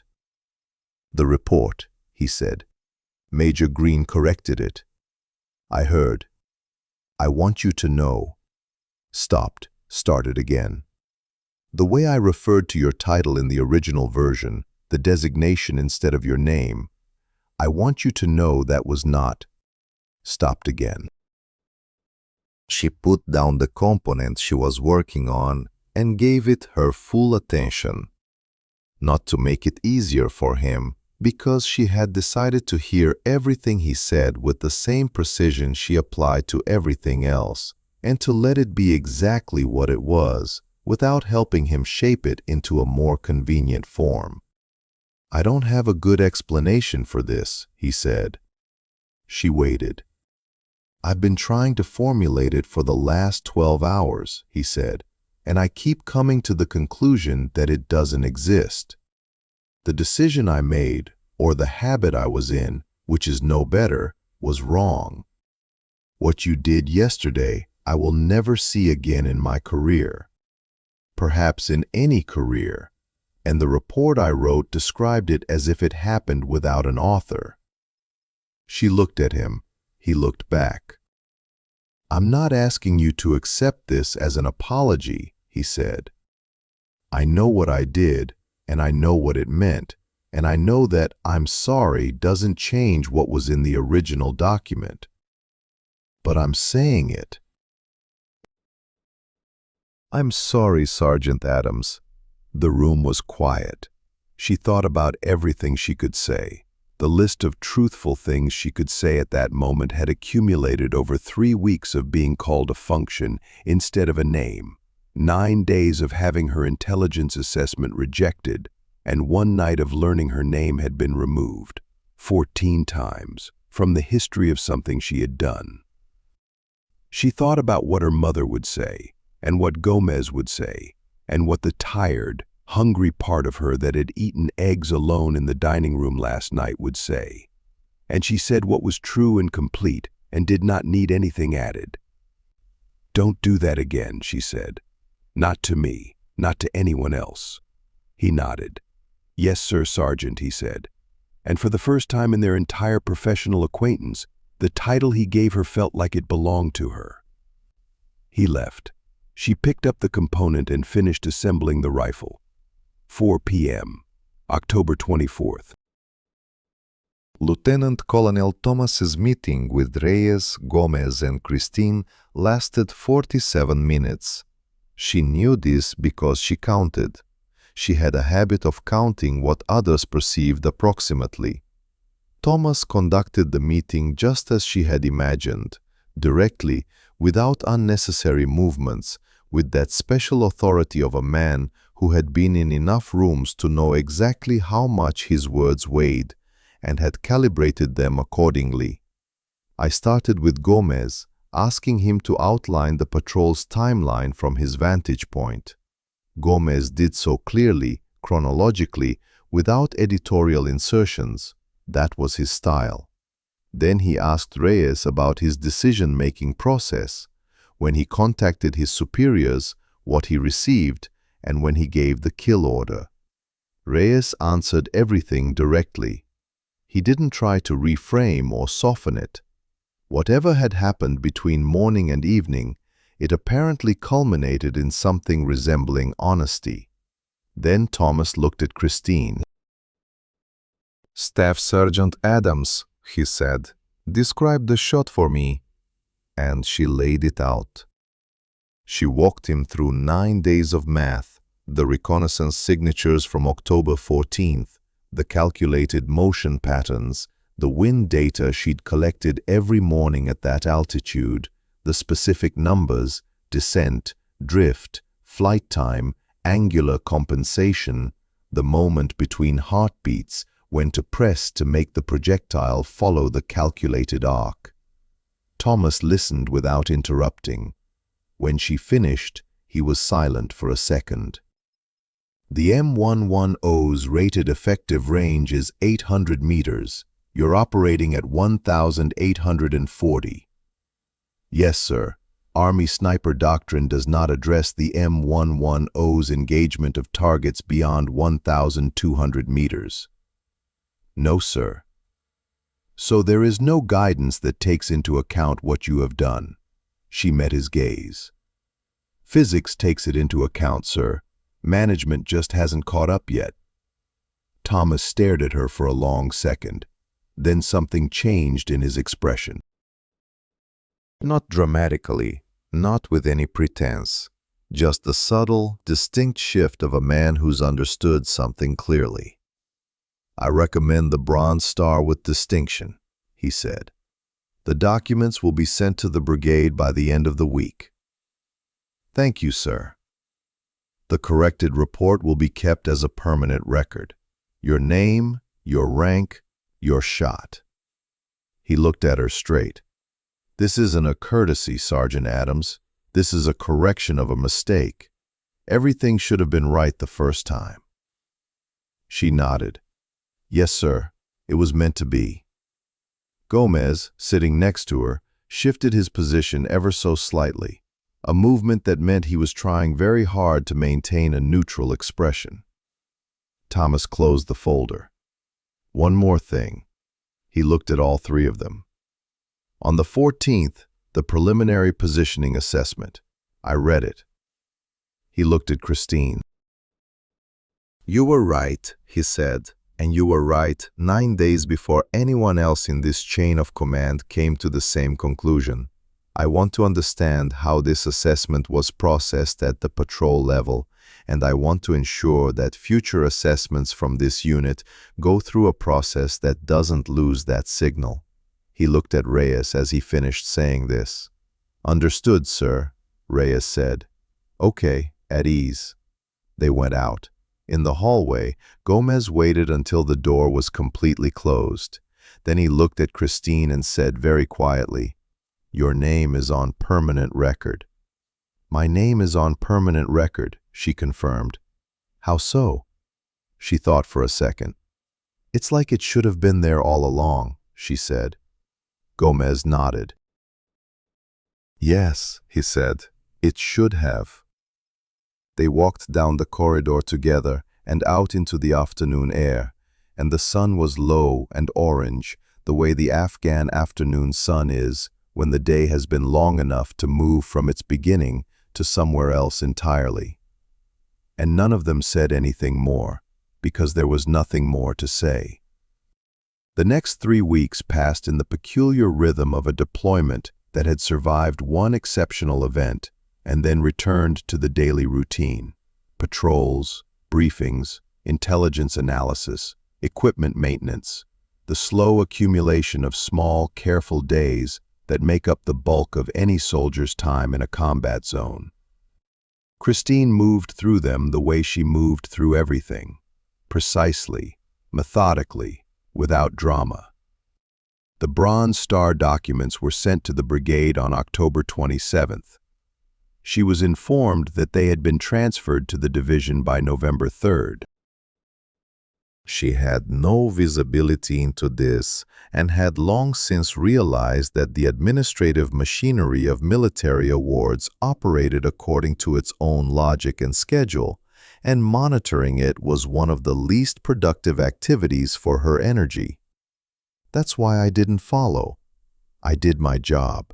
I ran calculations. I went on patrols. She mentored Reyes, and she improved, really improved, not just more confident. There were various things that Kristen tracked separately in the informal assessments she conducted on everyone she worked with. Reyes had changed. Not completely, not overnight. People didn't work that way, and she knew better than to expect transformation from a single conversation or even a series of conversations. But something in the way he ran the unit shifted in the weeks after October 23rd. He started using names, all names without fail, in briefings, in reports, on radio broadcasts. He stopped interrupting people before they were finished. He started asking clarifying questions when presenting intelligence assessments. Even when the assessments complicated his preferred operational picture, she noticed. She didn't make a big deal out of it. She simply noted it, the same way she noted all information, precisely without editorial commentary, and put it in its proper place. One day in early November, Gomez found her in the operations section, getting her morning intelligence packet, and sat down across from her with a mug of coffee he clearly had no intention of sharing, a habit she had long since stopped expecting him to change. Reyes is applying for cross-training in marksmanship, he said. She looked up. She told me. She asked me to write a recommendation. I told her to ask you first. She thought. What did she answer? She doesn't want to assume you'll want to participate. That's why she asked you, not me. Christine looked at the intelligence packet. What else did she say? That I didn't want to impose myself. Gomez was silent. She's 20 years old. She worships the ground beneath your feet and is mortally afraid of disturbing you. His expression was completely even. You might consider being a little more accessible. I'm available. You once told her that her question was statistically the least useful thing she said on patrol. That's right, she asked about lunch. She looked at her intelligence pack again. Quote, 161, quote, she said. Quote, 162, quote. Gomez allowed the corner of his mouth to curl into an expression that was his version of a smile. I'll pass it on. He took the coffee and left. She looked back at the scout pack, then at the door Gomez had just walked through, then at the window where the November afternoon light fell at an angle that made the dust in the air visible, the way it sometimes does, each particle distinct, suspended, caught in a moment between where it had been and where it was going. She thought about Reyes writing a letter home about her before it all happened, before the ridge, before the gunshot, before the 14 citations and 1 correction, before the Bronze Star recommendation going up the chain. It's just a 20-year-old girl writing to her mom about a sergeant from her patrol. She thought about it longer than she usually did about things not directly related to calculation. Then she moved the reconnaissance package back and returned to work. There were new signatures in the data, new patterns, new math that needed to be read, and no one else in the room could read it the way she could. That's why she read. It was November 4th, 2009, 17 days after the shot. The war is not over. It never ended. But Christine Adams' name was now permanently recorded. And that was one thing, one concrete, official, indelible thing that no one could take back. And every day after that, she continued to add to it. The Bronze Star arrived on Tuesday, not with a ceremony, not with a parade, not with the formal presentation that military awards sometimes receive when the chain of command wants to emphasize authority. It arrived the way most documents arrive at a forward base, in a manila envelope, processed through the administrative section, accepted with the signature of the duty clerk, and placed in a pile with everything else requiring sorting and distribution. Christine learned from Gomez, who learned from the brigade's administrative sergeant, who called the battalion operations center at 8:41 a.m. on November 18th to confirm receipt of the approved award package. Gomez came to find her in the intelligence section, where she'd spent 40 minutes reviewing the morning's data. He sat down across from her without preamble, his style, and said, "She's arrived." She looked up. Quote, 163, quote, he said. Quote, 164, quote. She looked at him for a second. Then she looked back at the reconnaissance packet in front of her. Okay, she said. Gomez watched her. And that's it? What else? She put her pen down. She thought about it honestly, the same way she thought about everything, without pretense, without feigning a feeling that should be there, rather than one that actually was. It's important, she finally said, more important than I'm letting on. But what it acknowledges happened 26 days ago, and I've been working every day since then, and the work hasn't paused because the paperwork has caught up. She looked at him. It's important, Edward. I just don't know what to do with it yet. Gomez was silent for a second. It was the first time she'd mentioned his name in the field. They both noticed. Neither mentioned it. Thomas wants a formal presentation, Gomez said. A lineup of the entire battalion. He told the adjutant he wanted to do it right. When? Friday, 10 o'clock. Okay, she said again. Gomez stood up, looking at her with that steady, weathered attentiveness she'd learned to understand as his way of saying something without saying it. Your mother needs to hear about this before Friday, he said. She looked up. I know you. You put it aside. You'll get through Friday without telling her until you get back home, and it'll come up in conversation, and she'll find out her daughter received the Bronze Star with distinction in Afghanistan 3 months after it happened. He crossed his arms. Call her. Christine opened her mouth. Call her, Gomez said again before she could say anything.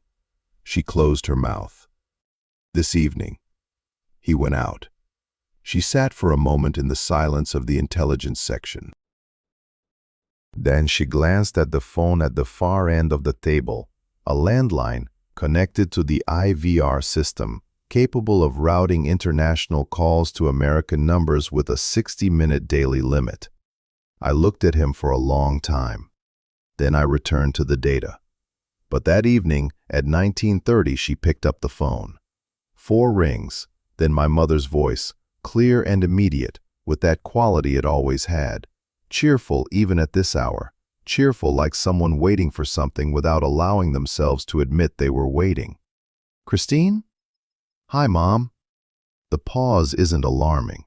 The mother had long ago calibrated the pauses in these calls, knowing the difference between a pause that meant something's wrong and a pause that meant my daughter is choosing how to begin. You sound fine, said the mother. I'm fine. Do you sleep sometimes? Then no. One hit. What's happening? Christine stared at the wall in front of her, mentally rehearsing how to say the next thing simply and without making it sound any more than necessary. But she found, when she picked up the phone, that the rehearsed version felt wrong, too neat, too controlled, too much like a briefing, and not enough like a daughter calling her mother. That's why I said it in a simple way. I fired, she said. 26 days ago, at 1,840 meters, there was a mortar crew in the valley below the patrol position. I hit the commander, the crew scattered, none of our men were hurt. Silence, not expectant silence, different. 1,840 meters, said the mother. Yes. Still silence. Christine.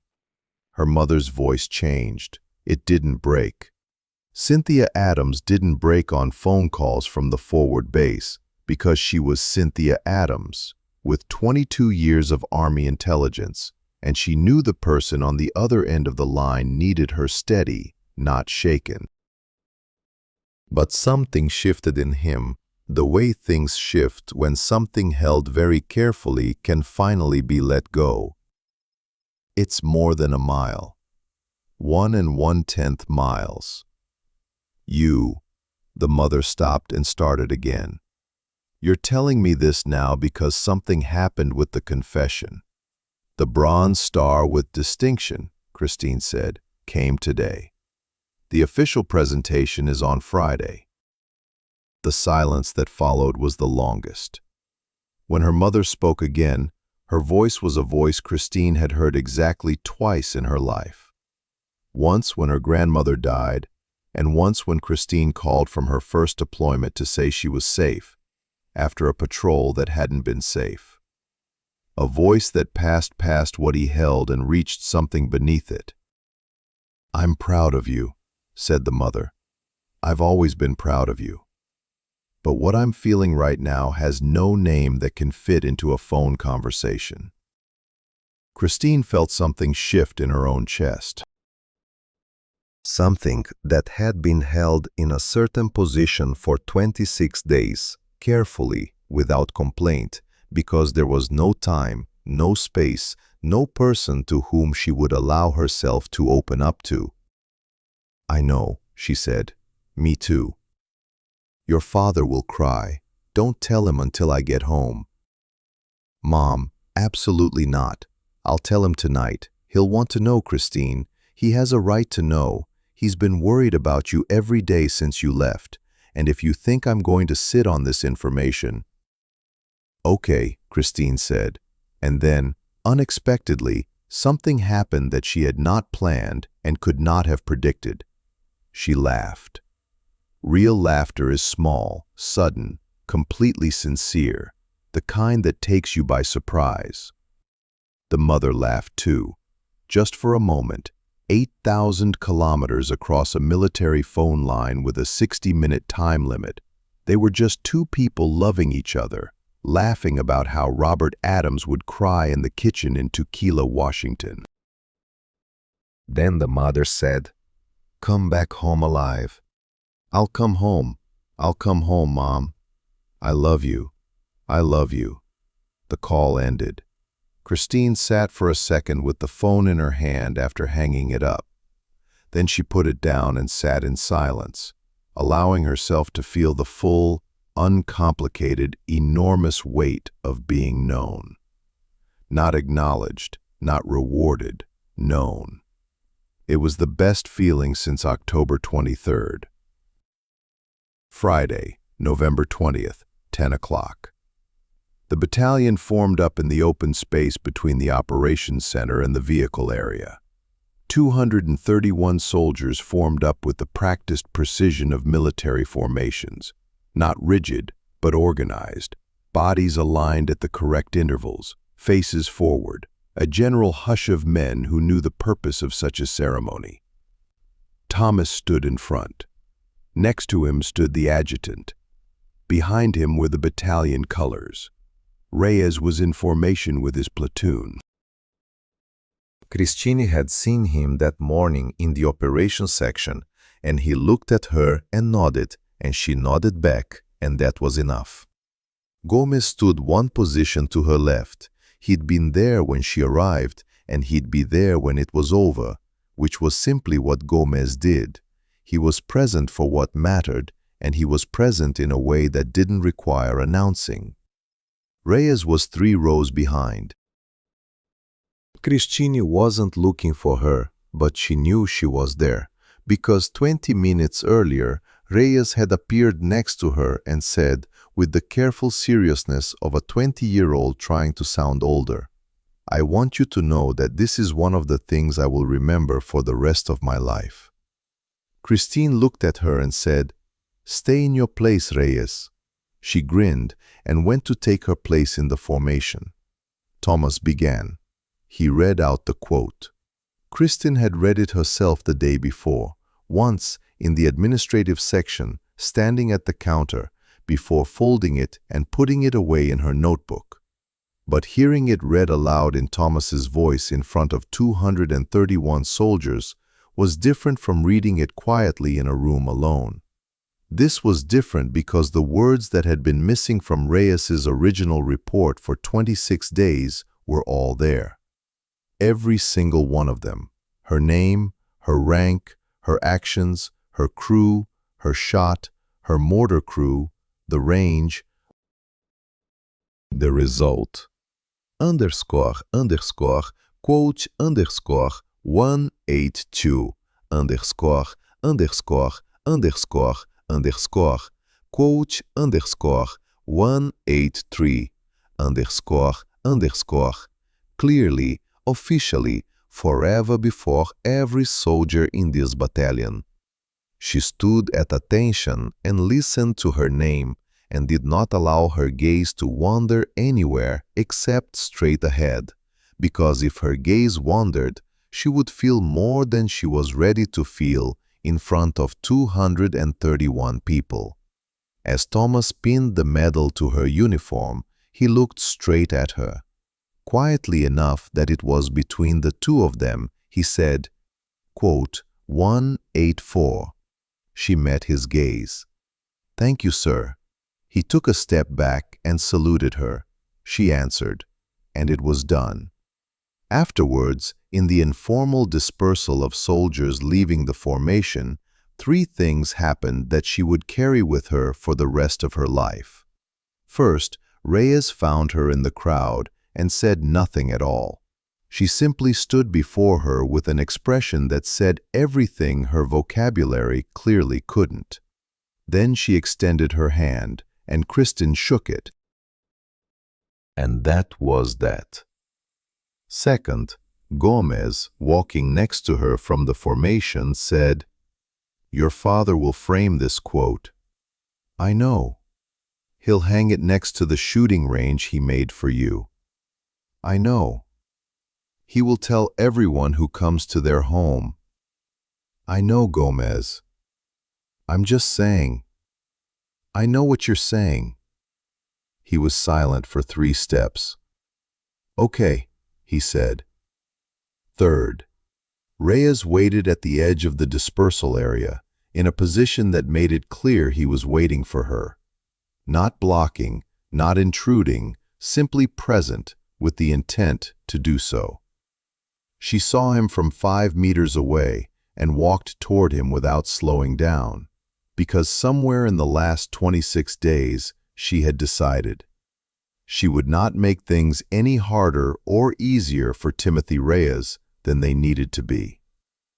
Sergeant Adams. She stopped. I want you to know that I have requested a personal note be added to the Brigade Award recommendation, separate from the citation, outlining the October 14th intelligence assessment and the 9 days of independent analysis leading up to the engagement. She didn't know this. She looked at him. I wanted the footage to include not just the shot, he said, but also the work leading up to it. The part no one would see. He paused. Because it was yours too. She stood with it. I know this doesn't correct what was said in the original report. No, she said. But I wanted it to be on record.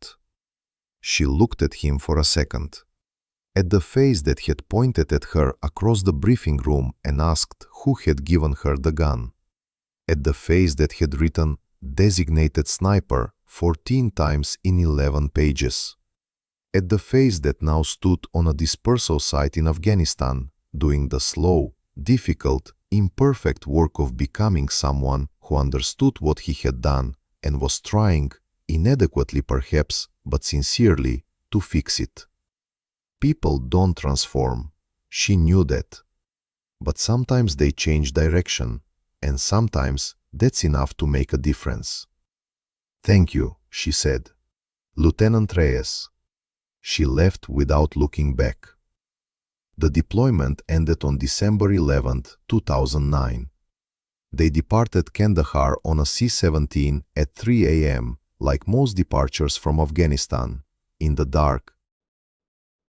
Without ceremony, with the accumulated weight of everything that had happened between arrival and departure packed into the same backpacks and duffel bags they had arrived with.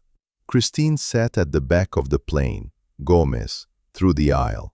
Reyes was somewhere close by, already asleep before she took off, a talent Christine had always envied. She didn't sleep on the flight. She sat with the noise of the plane around her, and for the first time in a long time, allowed herself to think about what would happen next. Not in the operational sense, there were orders and schedules, but in the personal sense, the kind that has nothing to do with the military and everything to do with Christine Adams, a person who exists within a rank, within a role, within a designation. She thought about Tukwila, about her parents' house, about how her father would probably stand in the doorway when she arrived, and for a while say nothing, just look. The way he looks at things he's glad to see intact. She thought about the shooting range, about the targets, about the mathematics that had lived in her bones since she was 12. She thought about the shadow box her father had called her to discuss 2 days after his conversation with her mother. He had been businesslike and brief, as always. "I'm doing something for you," he said. "Don't tell me it's not necessary." She had already spoken. "He has begun," he said. She gave in. She thought about 1,840 meters, about 2.7 seconds, about the mathematics that said it couldn't be done, and the physics that said it could, and about the man who had spent 9 days convincing herself that she could. She thought of the 14 mentions and 1 correction. and the 231 soldiers who had heard her name read aloud on Friday morning. She thought about her mother's voice. What I feel has no name that can fit into a phone conversation. She thought of Gomez, sleeping across the aisle now, saying, "Be prepared," the way others say, "I believe in you." Because that was his language, and she had learned to hear it correctly. She thought of Reyes, writing to her mother about the sergeant she felt safe with, before there was any reason to write. Somewhere over the Atlantic, Gomez woke up. He glanced across the aisle at her, saw she was awake, and said nothing. He simply nodded once, the way one nods when a nod is the right size for the moment. She nodded in response. They flew in the darkness. She returned home on a Thursday in December. Cold and clear, the kind of Washington winter day that would have felt like autumn elsewhere. My father's truck was parked in the airport parking lot. My parents were at the security exit. Her mother hugged her first, long, completely, without rushing. Father was waiting. When her mother retreated, he stood before her and looked at her the way she had imagined on the plane, taking inventory, checking the damage, quietly assessing, like a man who had long worried and now stood before proof that his worry could be let go. Then he hugged her. Didn't say anything. She felt him exhale, a long, shaky breath, carrying something that had been held in place for months. She held on too. When he stepped back, his eyes were wet. He didn't apologize for it. Robert Adams didn't apologize for the truth. "There's something for you at home," he said. "It wasn't necessary." "I know it wasn't necessary." The shadow box was sitting on the kitchen table when they arrived home. He'd built it himself, the way he built everything. Meticulously, with wood he'd chosen specifically, with joints so precisely fitted it would outlive them all. There were 3 things inside. Bronze star. Mom photographed it from a digital image Christine sent and printed it professionally for the box because the real metal was still on the uniform, in transit. A shotgun shell. Christine kept it wrapped in a piece of cloth at the bottom of her duffel bag. Not exactly sure why, only that it was necessary. And a photocopy of the corrected report. Not the original, the corrected one, with her name on it. Every place her name appeared in the corrected report. Staff Sergeant Christine Adams, Sergeant Adams. Adams is highlighted in yellow marker. She stood at the kitchen table and looked at him. Father stood nearby. "Yellow," she said. "So you can see every place it's in," he said. "Every place it belongs to." She looked at the highlighted name again, and again, and again in the document.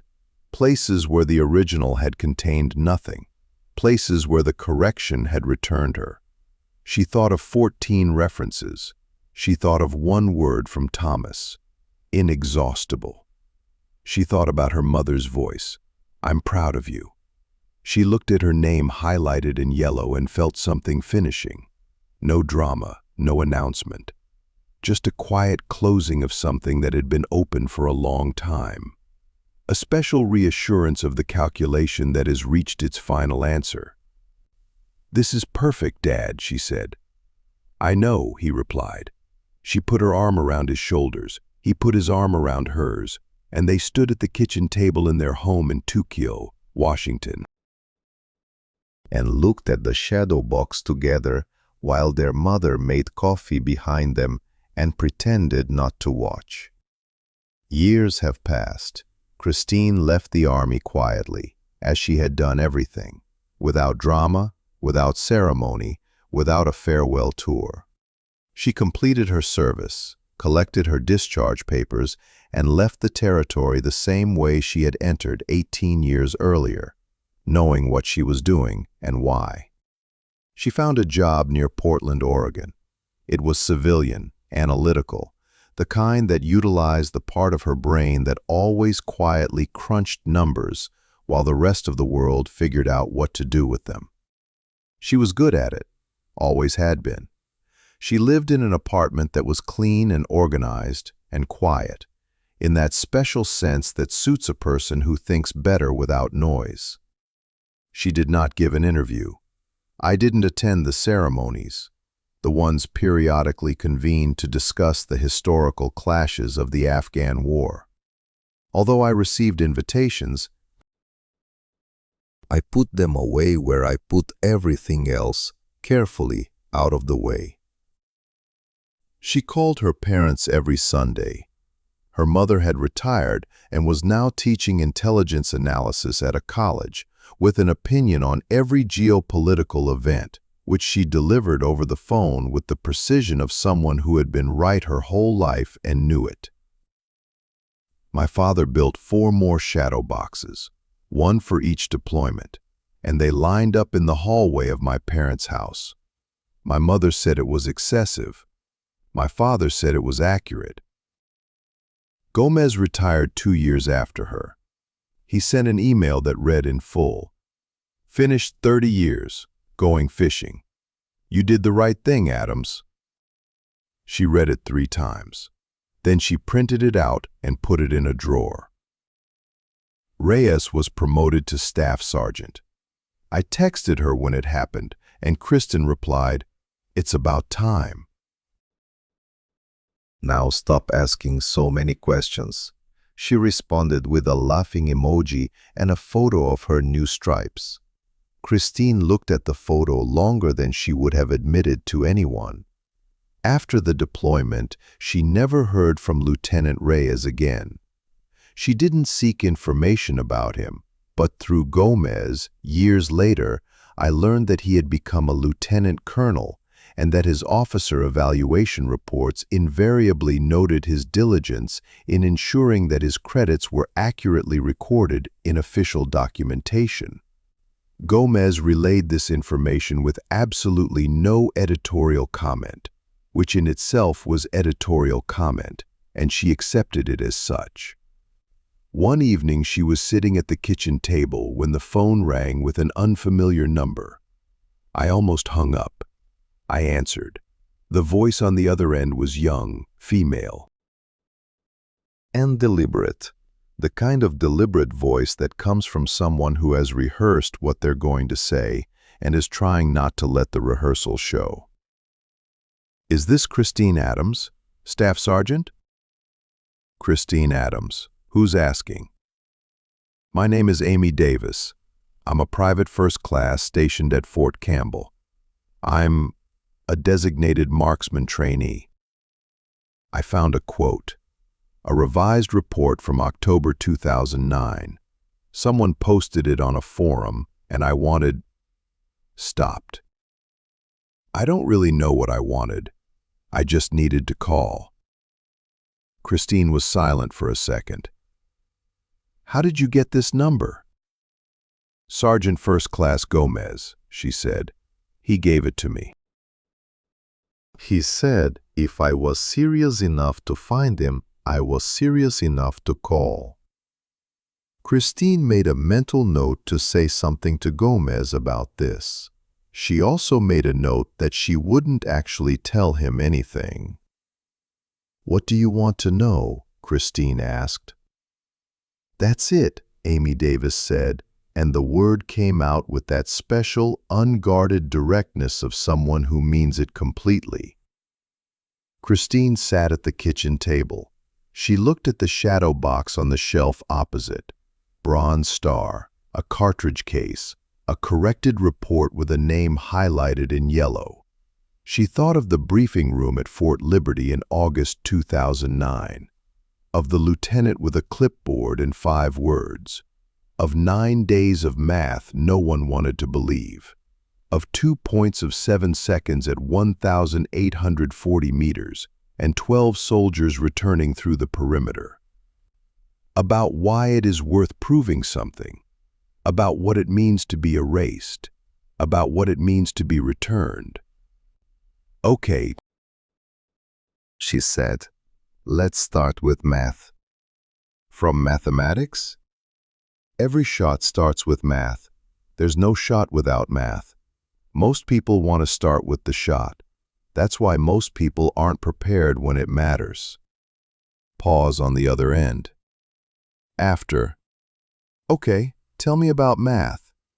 Christine pulled the notebook towards her and began to speak. And that was the real end of the story. Not a medal, not a corrected report, not a shadow box on a shelf in a quiet apartment in Portland. The real ending is a woman at a kitchen table, passing the math forward. Because the shot that couldn't be fired was fired, and the name that was erased was restored. And now on the other end of the phone line was a private first class who needed to know. Leadership isn't the limit. Math is the limit, and math can be learned if someone is willing to teach. Christine Adams was ready. She was always ready. That was who she was. This was always who she was. Sometimes there are people in the world whom we do not see, not because they are hidden, but because we have not learned to look. They do the job. They run through math. They exist in the gaps between what the system decided was possible and what physics actually allows. And when that one moment comes, that one moment for which all the quiet, invisible preparation has existed, they don't ask if anyone believed in them. They just take a shot. And the bullet flies across 1.5 miles of the Afghan sky, and the math turns out to be true, and 12 people return home. And somewhere in the official record there is a name. And this name belonged there from the very beginning.